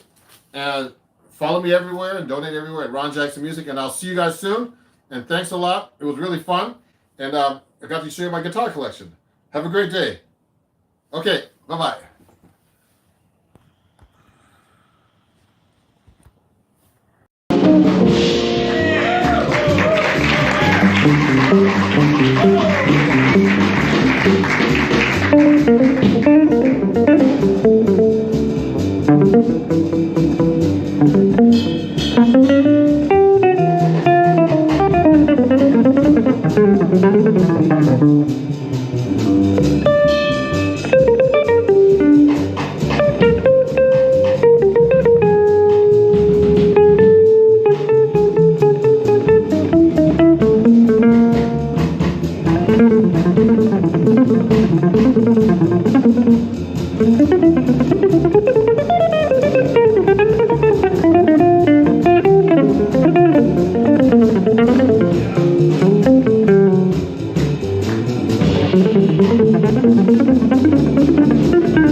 We were burning so much, the music was flying around.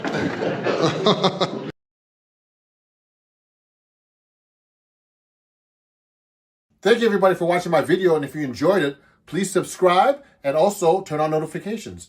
And if you really love my video, please support me by joining my Patreon and become a patron. That way you can get some cool lessons, some live lessons as well, cool perks, and you're going to have a great time in watching my videos as well. So please support me there, and I hope to see you on Patreon.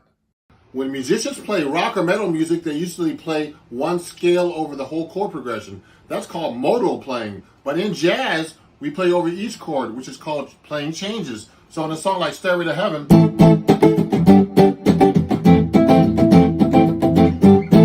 Jimmy Page goes like this.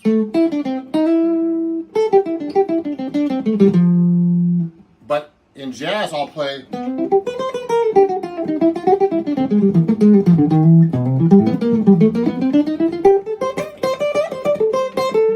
So I'm actually playing over the A minor chord, the G chord, and the F major 7 chord. So in jazz, we play over changes, and in rock, we play modal.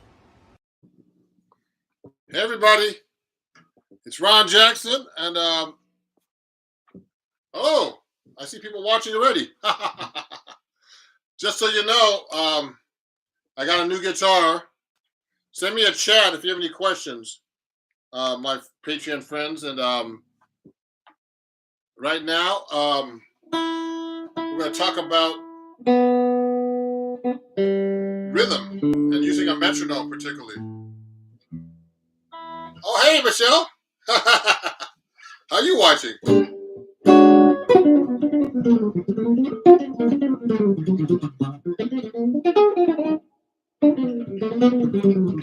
So I got a new guitar. I'd like to thank D'Angelico. Let me fix this a little bit.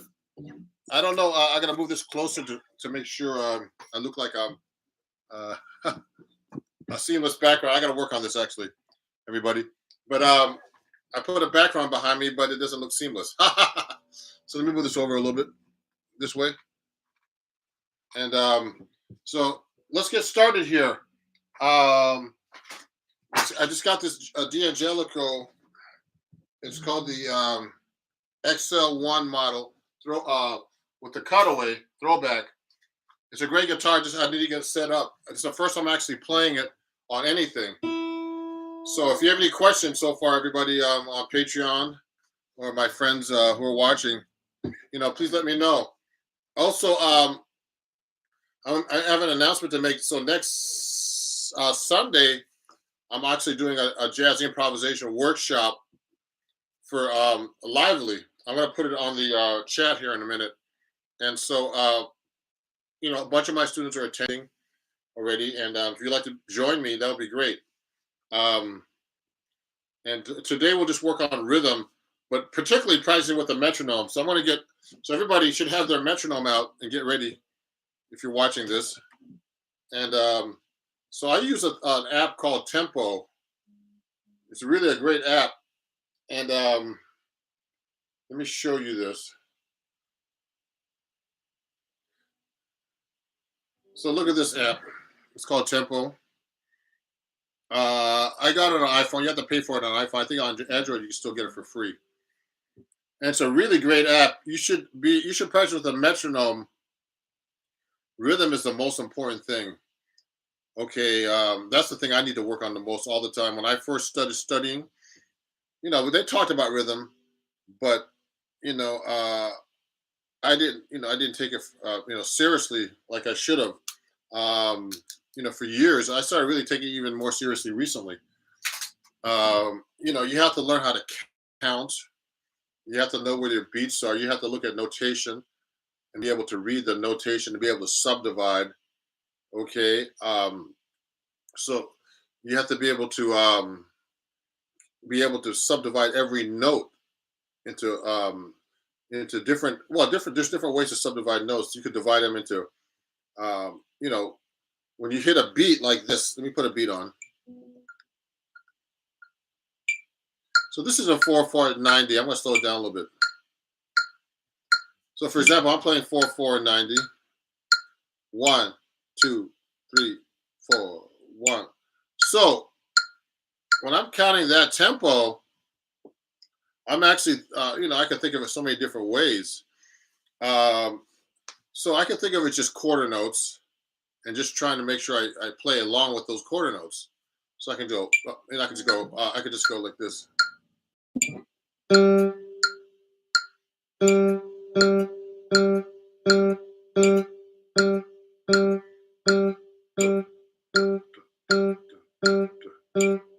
Etc.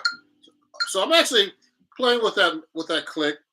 Now, one thing I never thought about is like, you're just trying to hit each note and trying to hit it and trying to guess where the note is. One of the things I learned, I've been studying with a drummer recently. I need to take some more lessons with him. I actually need to practice with his material. Is that when you're playing that note, when you're just playing quarter notes alone, there are so many ways to think about how to approach just hitting a quarter note. Okay. Now, please send me some questions if you have any questions. Okay, on the live chat here. Okay. Happy Saturday, Umir. It's Umir. Hey, say everybody to everybody. Umir is a great student of mine. Private student. He comes to my place. We wear masks and everything. By the way, everybody, I'm fully vaccinated now, so I can talk to you through the camera without getting sick or vice versa. I'm just kidding. So anyway, watch this. So when I'm actually playing with this, years ago, one of my great friends, he's a great flute player, plays on Broadway shows here in New York. He was at Berkeley with me, and he told me, look, Ron, one way you can play more accurately with a click is to be able to subdivide each note. So when I'm playing each note, I can go like this. I can go 1 and 2 and 3 and 4 and 1 and 2 and 3 and 4 and 1 and 2 and 3 and 4 and 2 and 3 and 4 and 1 and 2 and 3. So what happens is when I'm actually playing a note like that, quarter notes, and thinking that the quarter note is actually divided into two parts, you start to play more accurately because you're actually playing what's the word? You're dividing the note in half, so your accuracy, your brain, you'll be able to hit that note on time more accurately. Right on the beat. Now, if you're recording that kind of program like Logic that I use a lot, you could see on the grid when you're playing with a metronome if your beat is ahead or behind. And people always are a little bit behind or ahead. So when I've been starting to think like this more accurately, subdividing each beat, I've actually been playing more accurate on the beat because I'm subdividing. So I just subdivided into two parts. Of course, there's more subdivisions. You could just play one beat per measure per click, or two, or dividing into 1 and 2 and 3 and 4 and. The next possible thing in that realm of dividing in two is I could do it in 16 notes. I can go 1 E and a 2 E and a 3 E and a 4 E and a 1 E and a 2 E and a 3 E and a 4 E and a 1 E and a 2 E and a 3 E and a 4 E and a 1 E and a 3 E and a 4 E and a 1 E and a 2 E and a 3 E and a 4 E.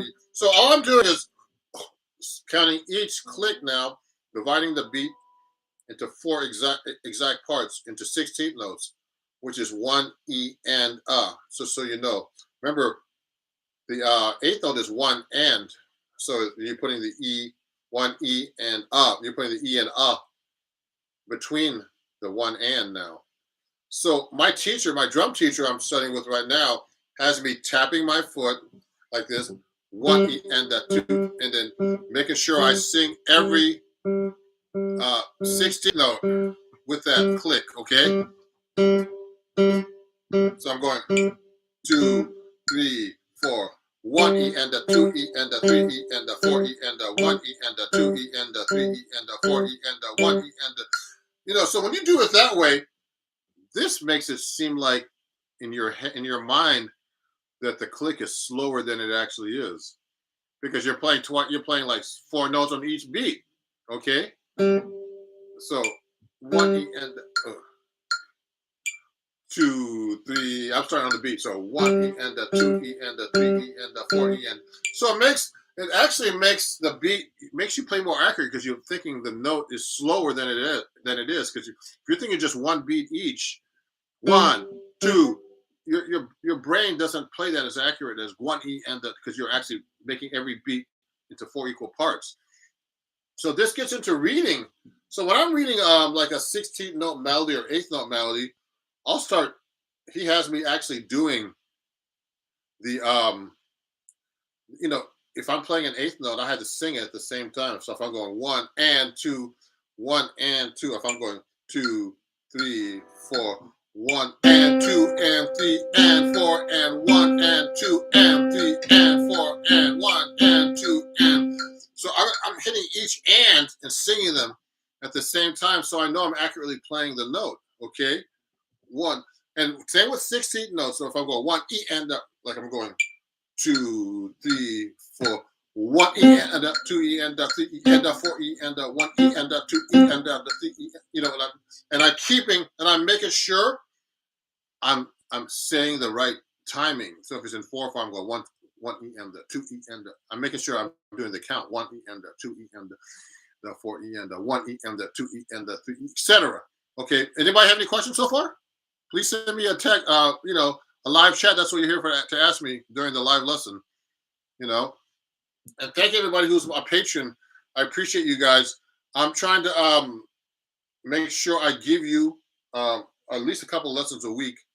I used to just do one, but people were saying that wasn't not enough. So I'm trying to keep you, at least 8 10 lessons a month. Put more videos up. If there's any questions, please send them to me. Email me at ronjacksonmusic@gmail.com. Okay, about anything that you want to learn. I have so much material that I have to gather still and put into like tabs and everything to put for you guys, including this kind of stuff I'm teaching you about timing, etc. Okay, so I'm trying my new guitar today that I got from D'Angelico. They gave me this guitar because of all the followers I have now, and I appreciate them. So I'm going to be doing an unboxing soon. I already filmed it, and I'm going to have to edit it, and I'll be putting that up soon. And so when I'm doing timing, okay, so we just divided into like one count per beat, for example. Now we're just doing quarter notes, and then I divided into 2, like 1 and 2 and. Then I divide into 4, 1 E and a 2 E and a. Now you can divide in 3.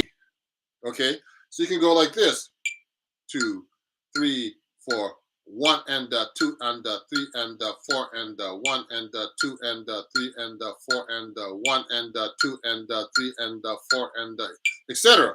So if I'm playing, I'll go like this: 1 and 2 and 3 and 4 and 1 and 2. Sorry, I'm off now. 2, 3, 4, 1 and 2 and 3 and 4 and 1 and 2 and 3 and 4 and 1 and 2 and. So when you're playing the guitar, particularly because everybody's watching on guitar, you could use in any exercise you could use your pick as a metronome too. So let me slow it down because it's kind of fast. It's at 80. You should be doing this slow anyway when you practice the beginning. Look at this. Oh yeah, so someone has a comment on the Patreon page. So let me go to Patreon too. I hope they can still see me. Yes, I can. Yeah. So let me okay, sorry about that, guys. I'm trying to make a comment. Oh, Sean, my student I just had earlier, Sean said the first way to learn was to enunciate the word triplet. You could do it that way too. Actually, the only thing is when you're doing triplet, you're not saying the numbers. Okay, so you can go 1 pellet. Actually, my drum teacher taught me this. You can go 1 pellet, 2 pellet, 3 pellet, 4 pellet, 1 pellet, 2 pellet. Make sure you have the beats in there, okay? So you know what beat you're on. Because it's very important to know where your beat is so you don't get lost. Like you should always know where 1 is. Okay, 1 bit. So I go 1 and so that there's a couple of ways to do this.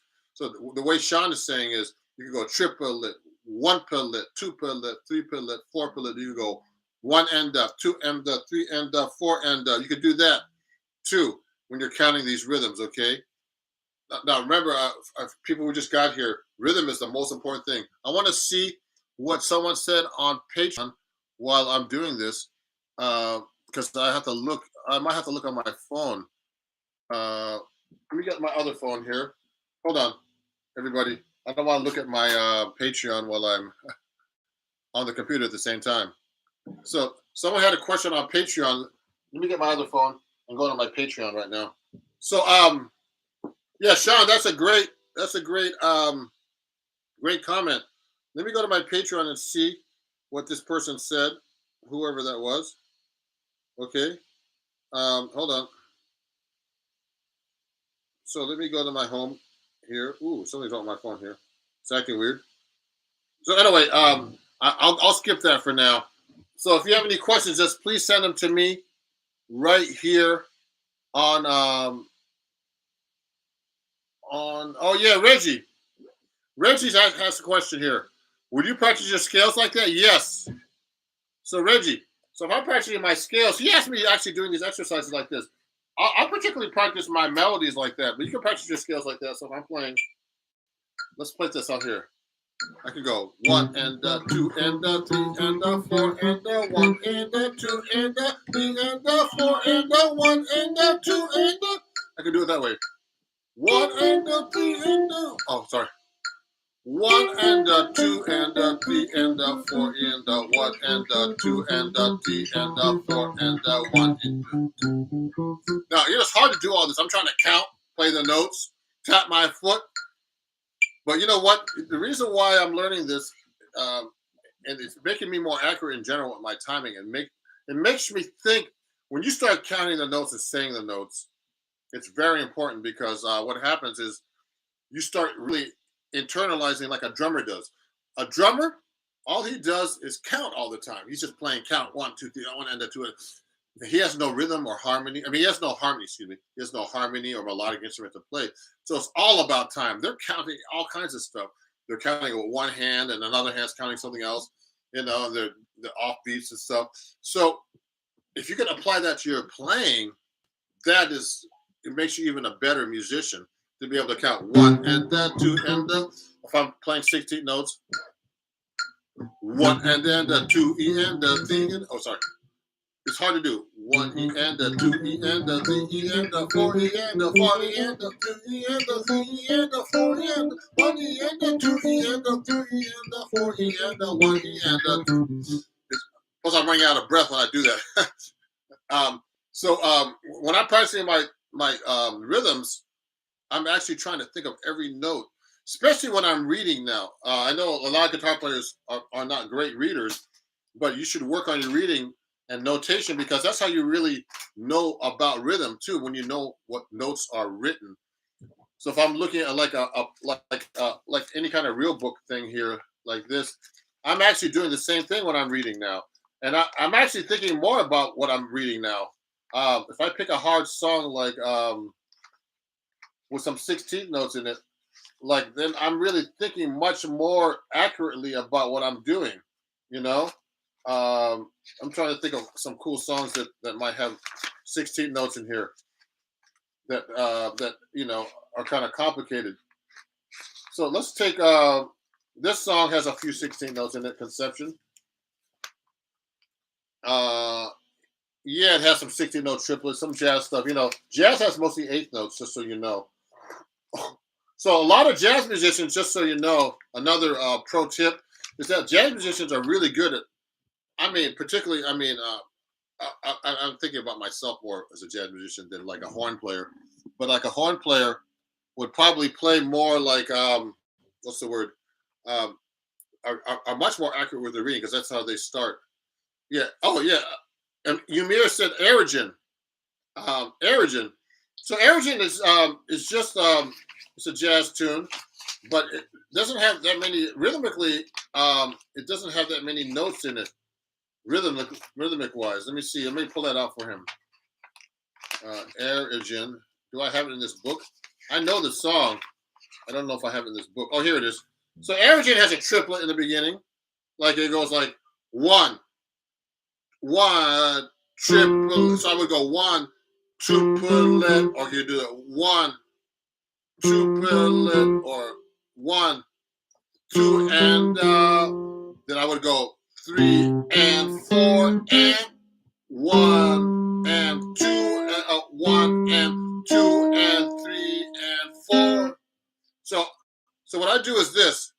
If I'm playing with the metronome, I want to learn a melody. I want to play the rhythm exactly perfect. I play it real slow like this, and make sure I have the clicks on 1, 2, 3, 4. I will go like this: 1, 2, 3, 4, 1. So I would go 1 and 2 and 1 and 2 and 3 and 4 and 1 and 2 and 1 and 2 and 3 and 4 and 1 and 2 and 3 and 4 and 1 and 2. It's so hard to 3 and 4 and 1 and 2 and 3 and 4 and 1 and 2 and 3 and 4 and 1 and 2 and 3, 4 and 1 and 2 and 3 and 4 and 1 and 2. So what I'm doing is, it's hard to keep the count and sing and do everything at the same time because I'm doing it pretty fast to do that. But what I'm doing is, when you start really counting every note and thinking about thinking about each rhythm of the note, that's the point I'm trying to make is, you're actually internalizing the rhythm better, and deep down inside, subconsciously, your mind plays with better rhythm. That's the whole point of this class today. So practice with your metronome like that. Counting, and make sure you know your subdivisions of the beats. So I can actually read pretty good. So I wouldn't be, when I'm actually playing like a regular fast tempo, like let's say I'm playing faster. Let's put this up to like 90. I'm not playing that fast. I'm gonna put it at 100. 2, 3, 4, 1. 2, 3, 4, 1.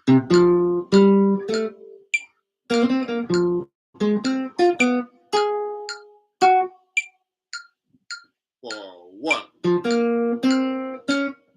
So what I'm doing is, I'm just reading it like I would normally read it, but I'm actually more conscious about the rhythm because I'm thinking about the subdivisions in general.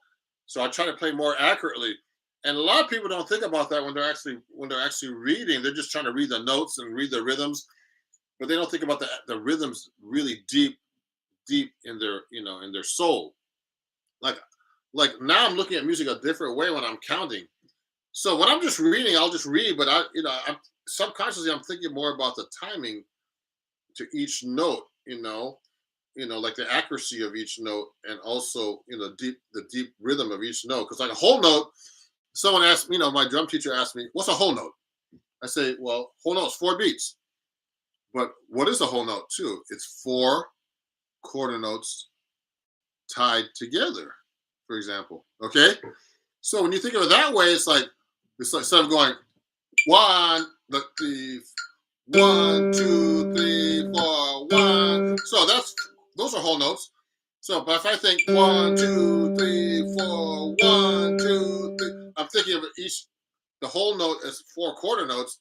Your mind thinks differently, that it's actually 4 quarter notes tied together, or it could be 8 notes tied together, or 16 notes tied together. So you play that really accurately in your brain, and drummers think like that because also that's all they have is rhythm. Okay, so it's very important to be able to feel rhythms and also have them internalized by counting. And drummers, ever since I've been studying drum with drum teachers, I've been checking out drummers. I think musicians should do that. I mean, I've been checking out the drummer Vinny Caliuta because he's a big, I never knew how much a monster this guy is. He plays with everybody. Herbie Hancock, Chick Corea, Sting. He played with Frank Zappa in the beginning, and and he mentioned the same thing. When he's a drummer, he counts everything, and all kinds of things that goes in his mind about counting. Permutations, odd meters. I mean, but everything is mathematical and it's logical. That's the whole point. It's all logical and it all works. It's all mathematical. It's nothing like some kind of weird rocket science where you think that he's playing some weird stuff at the time. No, It's all counted actually. So if you want to get deeply into rhythm, I think you should study with a drum teacher and check out drummers. So a couple more topics. I'm doing a short live lesson today, but um, one thing I like to do is so this metronome. You should practice in odd meters, which I need to practice more in too. I mean, we shouldn't get to odd meters too much today, but so this metronome, I don't know if you can see this, but it can go into 3/8, 6/8, 9/8, 12/8, 5/8, 3 plus 2, or 5/8, 2 plus 3. I mean, all kinds of stuff. 4/4, 7/4, 11/2. I mean, just all kinds of stuff. But another thing you should practice when you're playing jazz is actually just play on one, like half notes. Let me show you. So I'm gonna. I have to turn my phone down because I'm just trying to see who's texting me, just in case there's a problem going live with people here. I had that problem before. Yeah. So hold on. Let me turn this down a little bit. So for example, everybody, look at this. So if I'm playing, I like to change my metronome to 1/4. So it's just one click. This is the first thing I like to do is just practice with my metronome. Just click, click. No, 1, 2, 3, 4. So I like to practice with my metronome on 2 and 4 when I'm doing jazz, particularly. So when I'm counting, this is another way to practice with the metronome too, just so you know. So when I'm counting, I like to go 1, 2, 1, 2, 3, 4. This is 2 and 4. 1, 2, 3, 4. 1, 2, 3, 4. 2, 3, 4. 1, 2, 3, 4. There might be a latency. My hand looks slower. 1, 2, 3, 4. 1, 2, 3, 4. 1. So that's a very common thing to do with jazz with the metronome is practice on 2 and 4. So I'll practice the same way like I do with my other stuff rhythmically. I'll go 1, 2, 1, 2, Aerogen.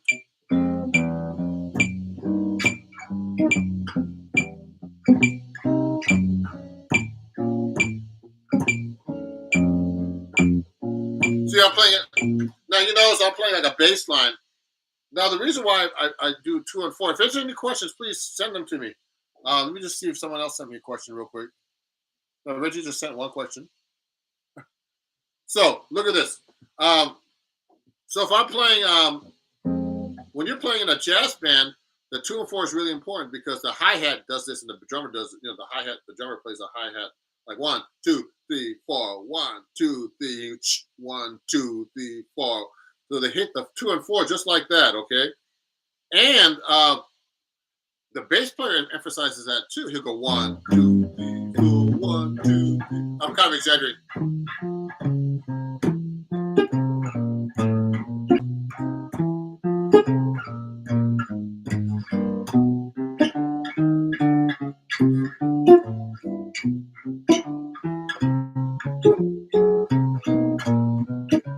So you hear the 2 and 4 are really emphasized. So that's a very common way to practice with your metronome is to emphasize 2 and 4. So let me put that on for a second so you get an idea. 1, 2, or 1. So and people will go like this. 1, 2, 1, 2, 3, 4. So they're saying the 2 and 4 like this. 1, 2, 1, 2, 3, 4.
So you know what I'm doing too? I'm trying to think in my head when I'm doing the bass. I'm going 1 and 2 and 3 and 4 and 1 and 2, so I can lock in better with the metronome. So if you start thinking like that, but you also there's a lot of things to think about. So I'm trying to think of the notes and the bass line. So I'm going 1 and 2 and 3 and 4 and 1 2.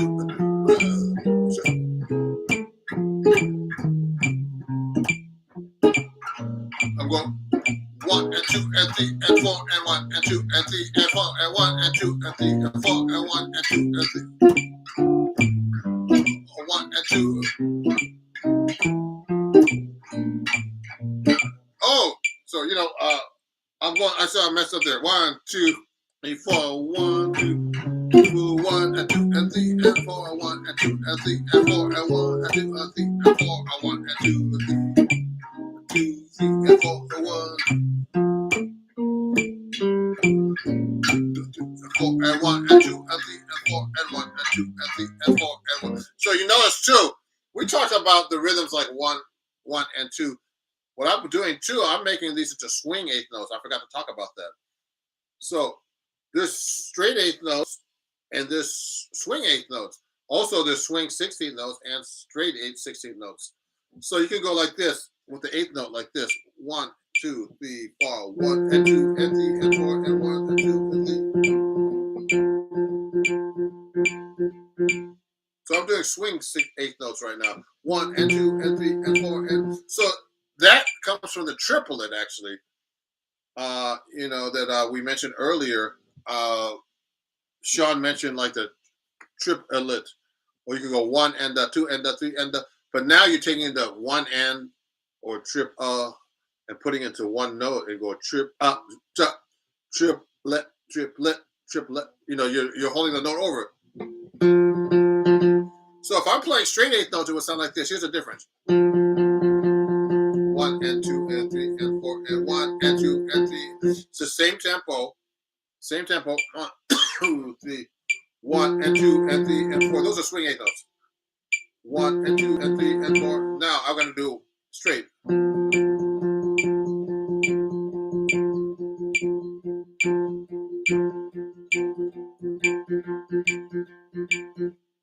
Okay, someone has a question.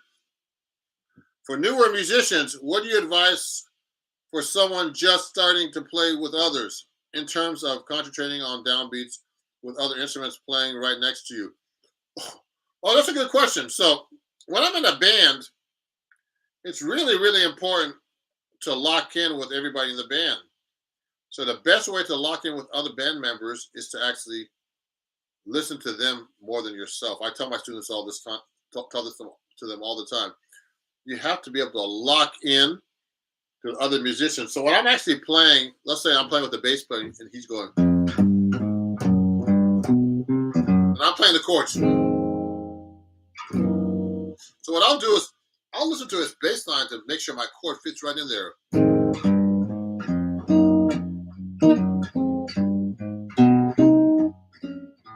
So kind of like me copying myself and playing the bass line, I try to fit my chords right where he's playing the bass line. Okay, also, I listen to the drummer. I gotta learn that song, Ymir. I gotta learn a million songs actually. But anyway, Ymir said that sounds like Jen. I gotta learn that one. Jen Krishna. Who's that by? Send me that, Ymir. Send me who the composer for that is. I'm gonna take a screenshot of the live lesson at the end. But yeah, so when you're playing in a band, I learned this from Rufus Reed, the bass player who lives right here in Joe Henderson. Thank you. And when I say Rufus Reed, he told me that's one of his things that he teaches. Like, when you're a band, you got to think of it like a pie. I'm hungry now. I want pie. I'm just kidding. So let's say you're playing in a band. You're in a pie. You have the piano, bass, drums, and guitar.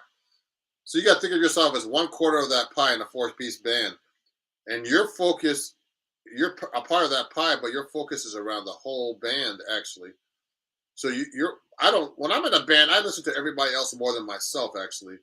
Because what happens is when you listen to yourself, you actually lock in better. In many ways, not only with timing, but with like harmony, caller response, everything that has to do with playing in a band. So I'm doing everything in that fashion when I'm actually doing when I'm in a band.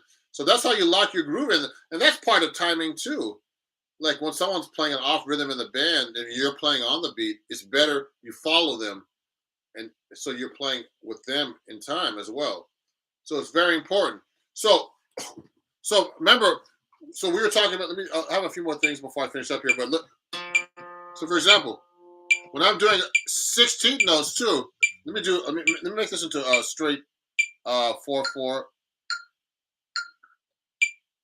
So if I'm doing 16 notes, so what I'm doing is I'm doing straight 16 notes right now. So I'll count in my head to 1 E and 2 E and 3 E and 4 E and 1 E. This is kind of fast. 1 E and 2 E, especially be counting out loud.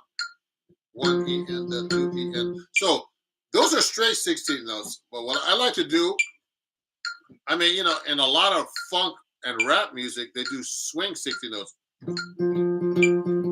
So it's like this.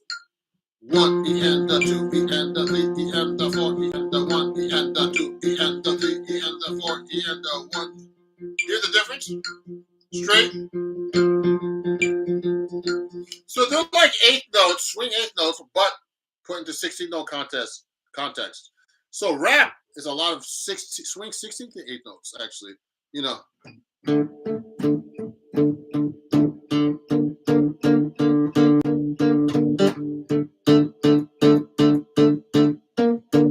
me put that slow. Oh, that's too slow. So I'll do that song 8 Mile. Like this.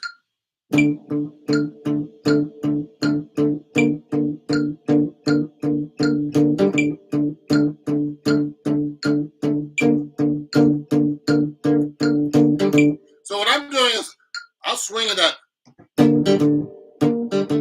Those notes, the B flat, G.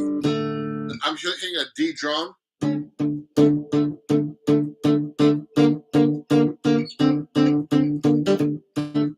So what I'm doing is I'm doing swing 16 notes there. That's a great example. You know, so a lot of rap and pop, you know, a lot of rap music is actually from jazz. The swing aspect of it, even the rapping and the syllables they use is like scatting in jazz. Now, if you hear a rap guy go,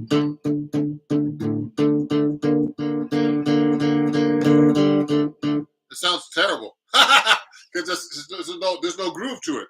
If you play it straight, so you know, so this, you know, one interesting thing that I'm learning about. I need to work more myself on polyrhythms, like 3/4. But we're gonna get into that in a different lesson. But so I just gave you guys a few different ways to practice with the metronome. You know, about rhythm and timing, etc., like that. So you know, please watch the video.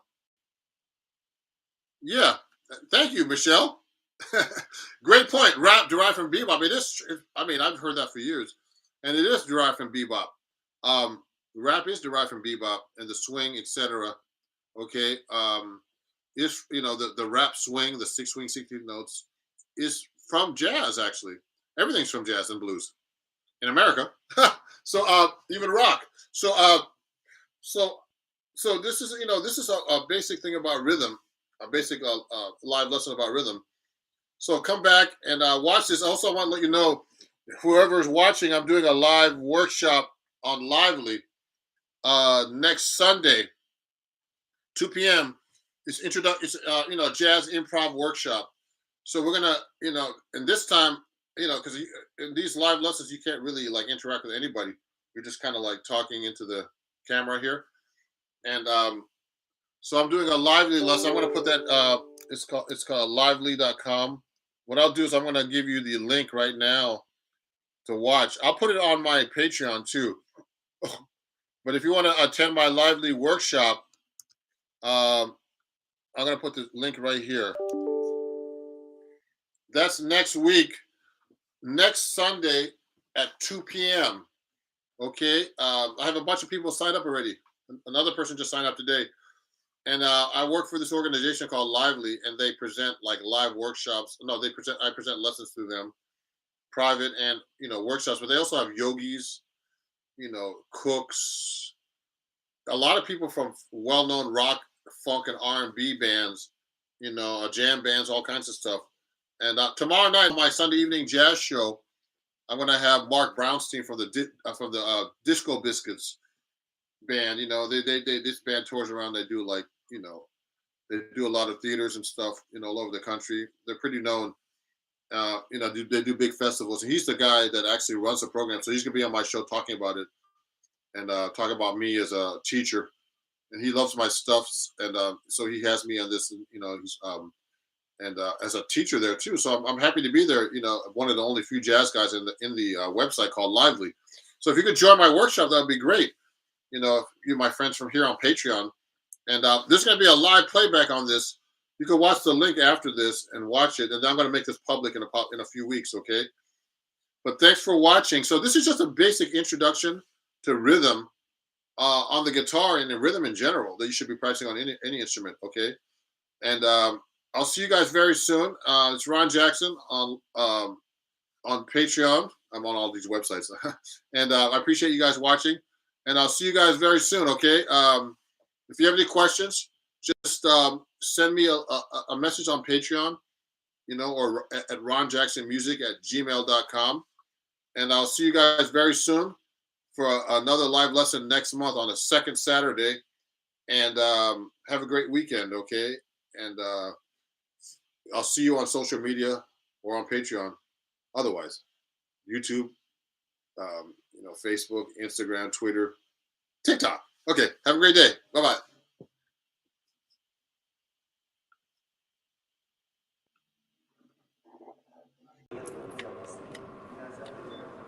How's everybody doing?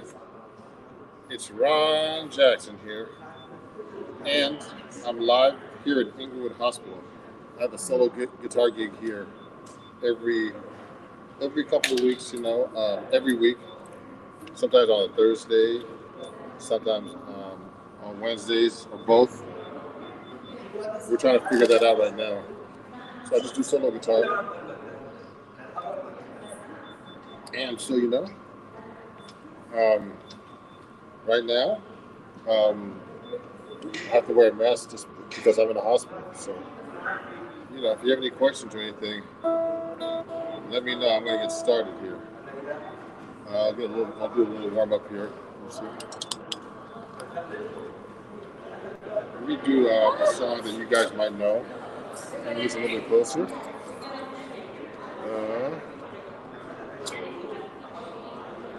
There you go. Let me just one a little bit. So you can see the guitar. Nice and good. I'm going to do Love Walked In. I haven't done it in a while. Let me take these out of my pocket. Pocket feels heavy. Okay, here we go.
Thank you.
Oh, good, good, good. Let me check this out real quick.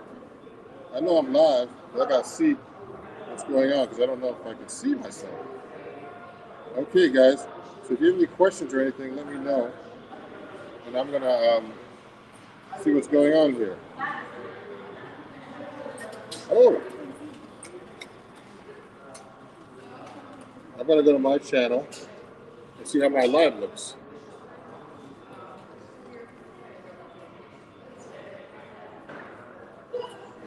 Because I don't see anything or anybody talking yet. Hey, how everybody? Oh, hi, Leo. You guys can see me and hear me there. Good. I'm actually live at Inglewood Hospital, Leo, and I'm doing good. I'm just just getting warmed up, guys. I was in California a couple of weeks ago, and what happened was, I've been busy doing my regular stuff, just working on my business and my websites, my music, and I haven't had much time to practice. But now I'm gonna play for you some songs, okay? So let me look at my song list here. I have it on my phone as usual. And I'm at Inglewood Hospital. I play here in New Jersey, and I play here once a week if I'm in town. So let me do something. Let me do another song that I haven't done in a while. Let's see if I can do this. Let me turn the bass up a little bit here.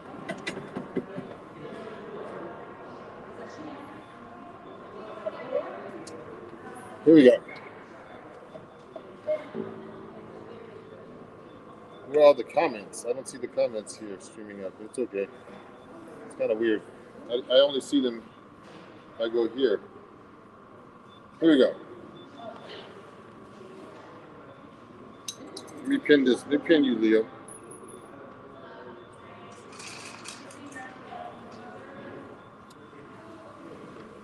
Here we go.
Yeah, thank you.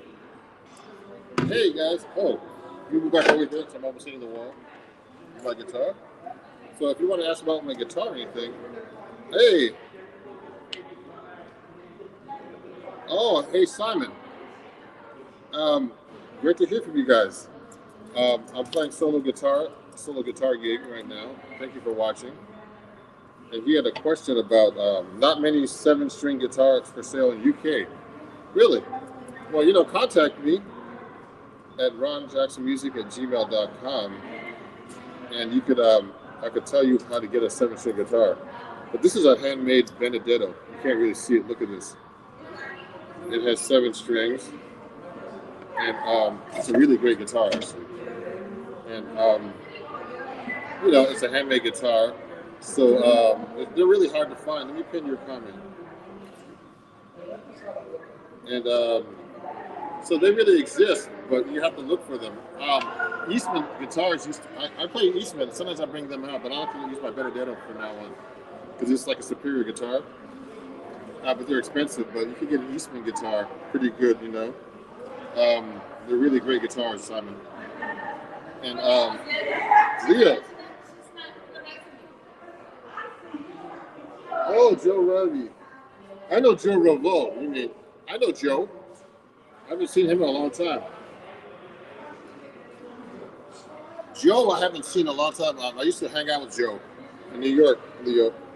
Let me pin your comment if it lets me do it. And yeah, Joe Revo I haven't seen in so long, guys. and he's really a great guitar player. You know, from Broadway shows and stuff like that. So I got to be careful with my guitar because I have my dentist thing. So let me play another song for you. Keep going, guys. Yeah, Leo. Yeah, that's right. Leo, Joe Ravo. Yeah, he's a great guy.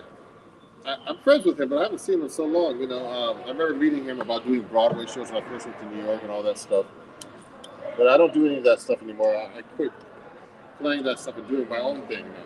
So, really great guy. So let me continue with the song, guys. If you have any questions, send them to me right here on YouTube. You know, I'm live in the different places too, as well. Let me see let me look at my song list here. I have so many songs, and let me see if I can do something maybe in Latin or French even. All right. And let me see. See if I can play this one. I haven't played it in a while.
All right. So that was called C'est si bon, a French jazz tune. You see how my friends are doing over here. Thank you for watching, everybody. Oh, 5, 4, 3, 2, 1 list. Hey, good. Oh, so Oscar, can you play No Moon at all? I don't know. I played that before, Oscar Ortiz, but I don't know that one really because I just don't know the song. I've played it like with singers, so I don't know the melody. I could pull the chords out, but it would be good to play that song. Sorry about that. Who influenced you the most on 7th string? I think Bucky Pizzarelli, my guitar teacher, Simon. It's a great question. So, thank you guys. You know, I appreciate you all. And if you want to, you know, help, you know, check out my YouTube and everything and follow me on bands in town. If you want, I'm going to be trying to come to England soon, Simon, etc. You know, and if you want to, oh, you sent my info to, oh, great. To Bravo, yeah, I think Joe has my number, but I haven't talked to him in so long. So yeah, Bucky Pizzarelli influenced me the most because that's who I studied with. That's how I started playing 7th string. Ralph talks about George Van Epp, it's spelled correctly. That's his name, yep. That's who Bucky studied with, actually. And George Van Epp took a little A string here. And Simon, yeah, I do a lot of the Barry Harris method. If you go to my store here on YouTube, I have all these kinds of lessons that you can take a look at, guys. And you can, you know, get my own. You can pick up my lessons and learn about his type of style of playing, and learn his licks and all that kind of stuff. You know, and you know, I appreciate you guys watching. And also, if you enjoy my content, I have a super chat there, and you know, PayPal and those other things if you want to help support my music and everything. And let me go right here and actually play something. Yes, I'm trying to get to England right now. I'm having my booking agent work on that right now. Let me see if I can do like a Latin song for you guys. Okay? And I don't know why I can't see the chat on Facebook. I'm sorry, guys. I don't know why. But let me continue now with another song. I'm gonna go here for about an hour. Let me see if I can find like a nice Latin type of song for you guys. Let me look at this right now. Okay. Oh, I haven't played these in a while. Let me do this one. It's been a while since I played this. Let's see.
All right, everybody. the shadow of your smile. Yeah, thank you for watching, everybody. I really appreciate you guys. Wow. We'll do one. I want to do more fluid playing. Yeah, me too. I need to practice, guys. And this is like my solo 7-string guitar, uh, gig that I do every week, and I actually practice tunes that I'm working on solo. And right now, I'm gonna go live like every time I play for like the first hour. In the second set, I'm gonna do my own stuff, work on tunes. And hey, Ron, it's do you approach 7-string just like 6-string? Does bass player ever get in the way? Oh, that's a great question, Simon. So just so you guys know, um, I I play differently when I play with the bass player than when I play by myself. Because I try to avoid the 7th string with the bass player, but I use it as effect, and I might use it in my soloing. And it depends on the bass player. Most bass players are cool, but some guys aren't. If you play the bass note, they get really mad. They get to the register and say, "I'm playing the bass, man." I've had that happen to me, so I just have to be careful. But usually, if I hire them, they have to accept that I play 7-string and that I play the bass note. That's a great question. Let me pin that comment. Yeah. Yeah, so I approach it a little differently. You know what I mean? So that's the question. So let me go and say hi, Reynold Alexander. How's it going, Reynold? Great to see you guys. Let me look at my song list and continue right now. I'm gonna try to do something a little different now. Let me try something a little bit different here. I'll do some blues, but I'll do some jazz blues for you guys. Because I haven't played this in a while. It's a good gig to practice that stuff. There's a lot of songs I have to practice, guys.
I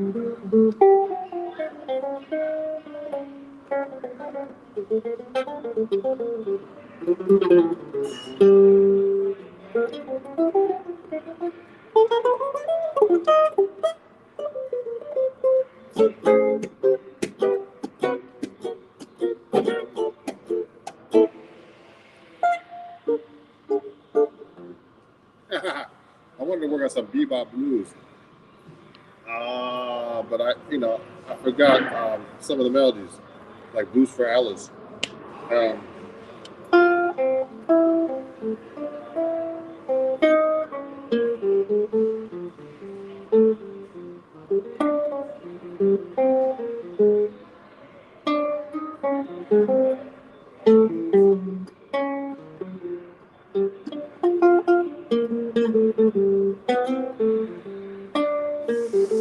yeah, I used to know Blues for Alice. That's one tune I never really learned. So, but I just wanted to play blues, kind of change practice out a little bit. Now, let me do a ballad for you guys. I haven't done a ballad for you. And if you have any questions or anything, let me know. And I'll keep playing otherwise. Thank you guys. Thanks for watching, everybody. Someone talked about 2/5 licks. I do those licks. I'm trying to expand myself and not do this kind of licks anymore. But let's work on that. And let me keep going now. Let me see. Let me put his comment. Hi Raymond. How are you? Okay, let me go and continue now. And guys, if you enjoy what you do, what I'm doing, please follow me. And go to my website, ronjacksonmusic.com. I have a lot of lessons up there, etc. And let me continue with a few more songs before I take a break and have lunch. Let me see if I can play a couple of other songs before I finish up here. Let me do a ballad for once. Okay, I haven't played some of these songs in a while. So I'm gonna do. I'll try this one. I haven't done it. Let me see.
Yeah. That was called "You Are Too Beautiful." I haven't played that in so long. This is a great little gig solo guitar to be able to do that. So, oh, I best start slow. I can't play scales fast yet. Yeah, Simon. Yeah.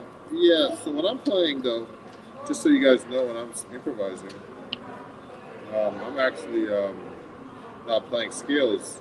I'm trying to play lines, jazz lines. So eventually, you have to start learning how to play jazz lines, not scales. You have to learn your scales. But the best way to get this together, guys, is get a teacher. Like I've always had teachers. They can tell you, well, you're not doing this right, or you got to do this right. And so you can't just really judge yourself. So I teach people online from everywhere in the world who are really serious about doing this kind of stuff. So I'm gonna probably do one or two more songs. And Simon asked from Bluesette, which I haven't done in quite a while. Let me pin this message. And I appreciate you guys. If you want to, if you enjoy what you're hearing, please, send me a super chat, or if you like, um, and you see my different things that I do here, different donation options. And I really appreciate you guys. And I'm gonna take a break soon and have lunch. And this is my weekly seven string jazz guitar gig. And we really appreciate you guys watching. And especially from all over the world. I see people in England, And I'll be going live again tomorrow here at the same channel, doing the same thing, okay? So, here, let me get started and do another tune for you guys. Right now, let me think about this for a second, though. Oh, yeah, use that.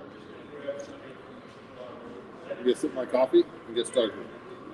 Thanks for all the great questions and, talking about scales and old friends like Joe Revo. Let's see if I haven't done this in a while. Before I start, let me tune my guitar a little bit.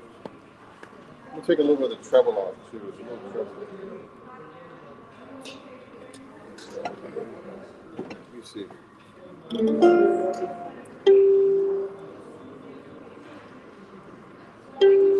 I gotta tune the guitar up a little bit.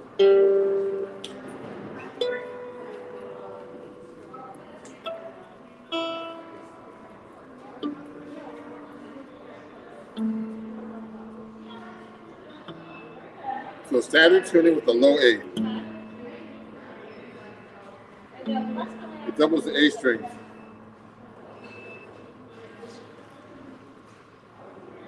So let me do a little bluesette for you. I haven't played it.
So thank you everybody for watching. Thank you. And it's Ron Jackson here. Appreciate you guys. I'll be back tomorrow going live. I'll be going live a lot these days. And thank you Simon and Raymond and everybody that's watching, Leo, Oscar, anybody else who made a comment who might be watching. Please follow me at Ron Jackson Music everywhere. Bands in Town, Facebook, Instagram, YouTube, Twitch, Twitter.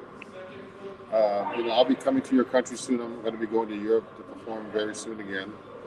And I'm trying to get to England and many other places and all over the world. So thank you. I was just in California. I really appreciate you guys. And let me see what else is going on here. We'll be talking soon. I'll be going live tomorrow at noon. Again, solo 7-string guitar from the same place here in Inglewood Hospital, New Jersey. And thanks everybody for coming out and watching. And we'll talk soon. And thanks, Simon, and everybody. Have a great day. Bye-bye.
Yeah.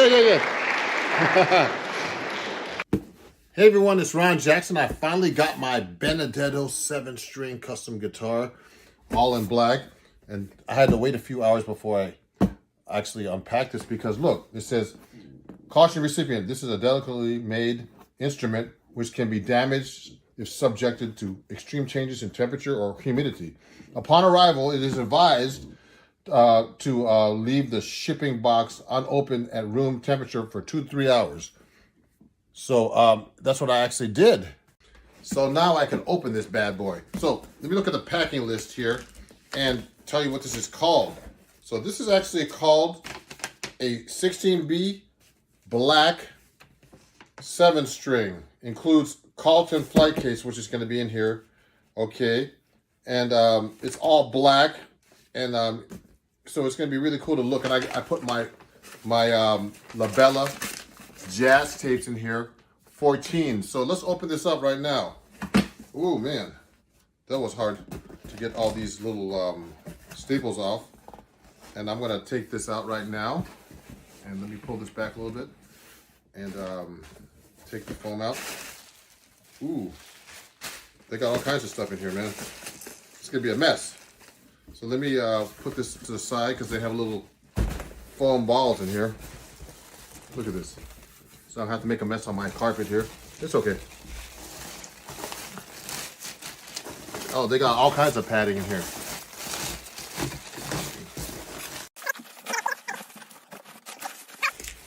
Look at all this foam.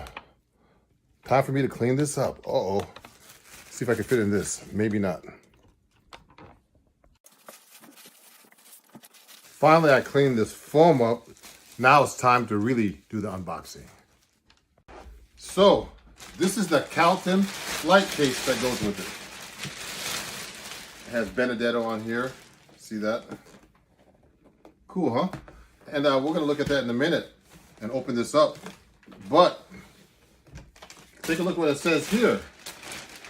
It says really specific instructions about how you take the guitar out of the case, because if it's cold, it can crack.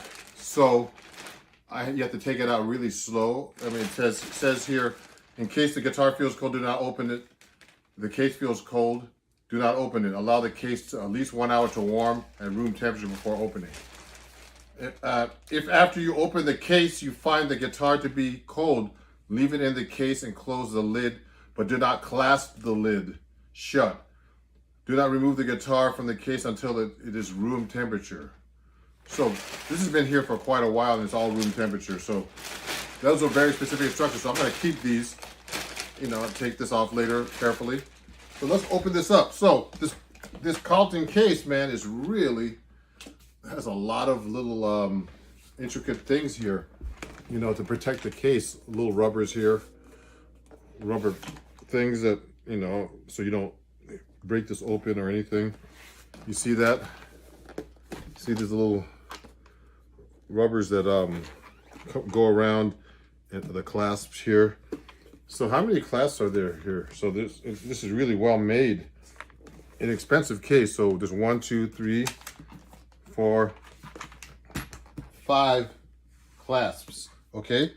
So let me open this up and let's see what this thing looks like.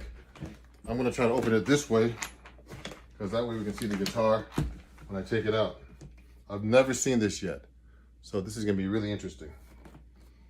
And I'm looking forward to it. I wanna be really careful because it's brand new and I've never taken it out of the case, and I don't think it's cold at all. It's not locked, good. Let me see.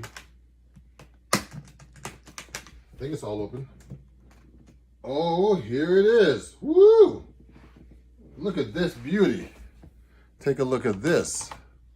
I want to be really careful because I don't want the case to fall on the guitar.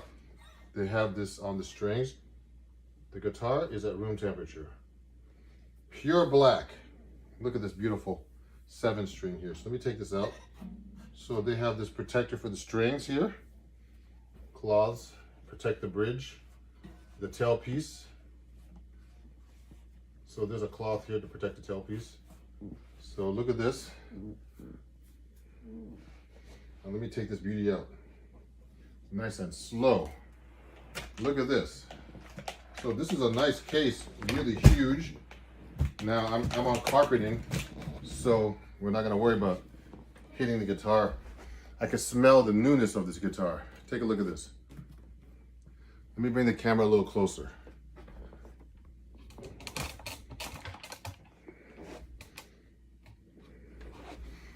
So look, this is the 7-string.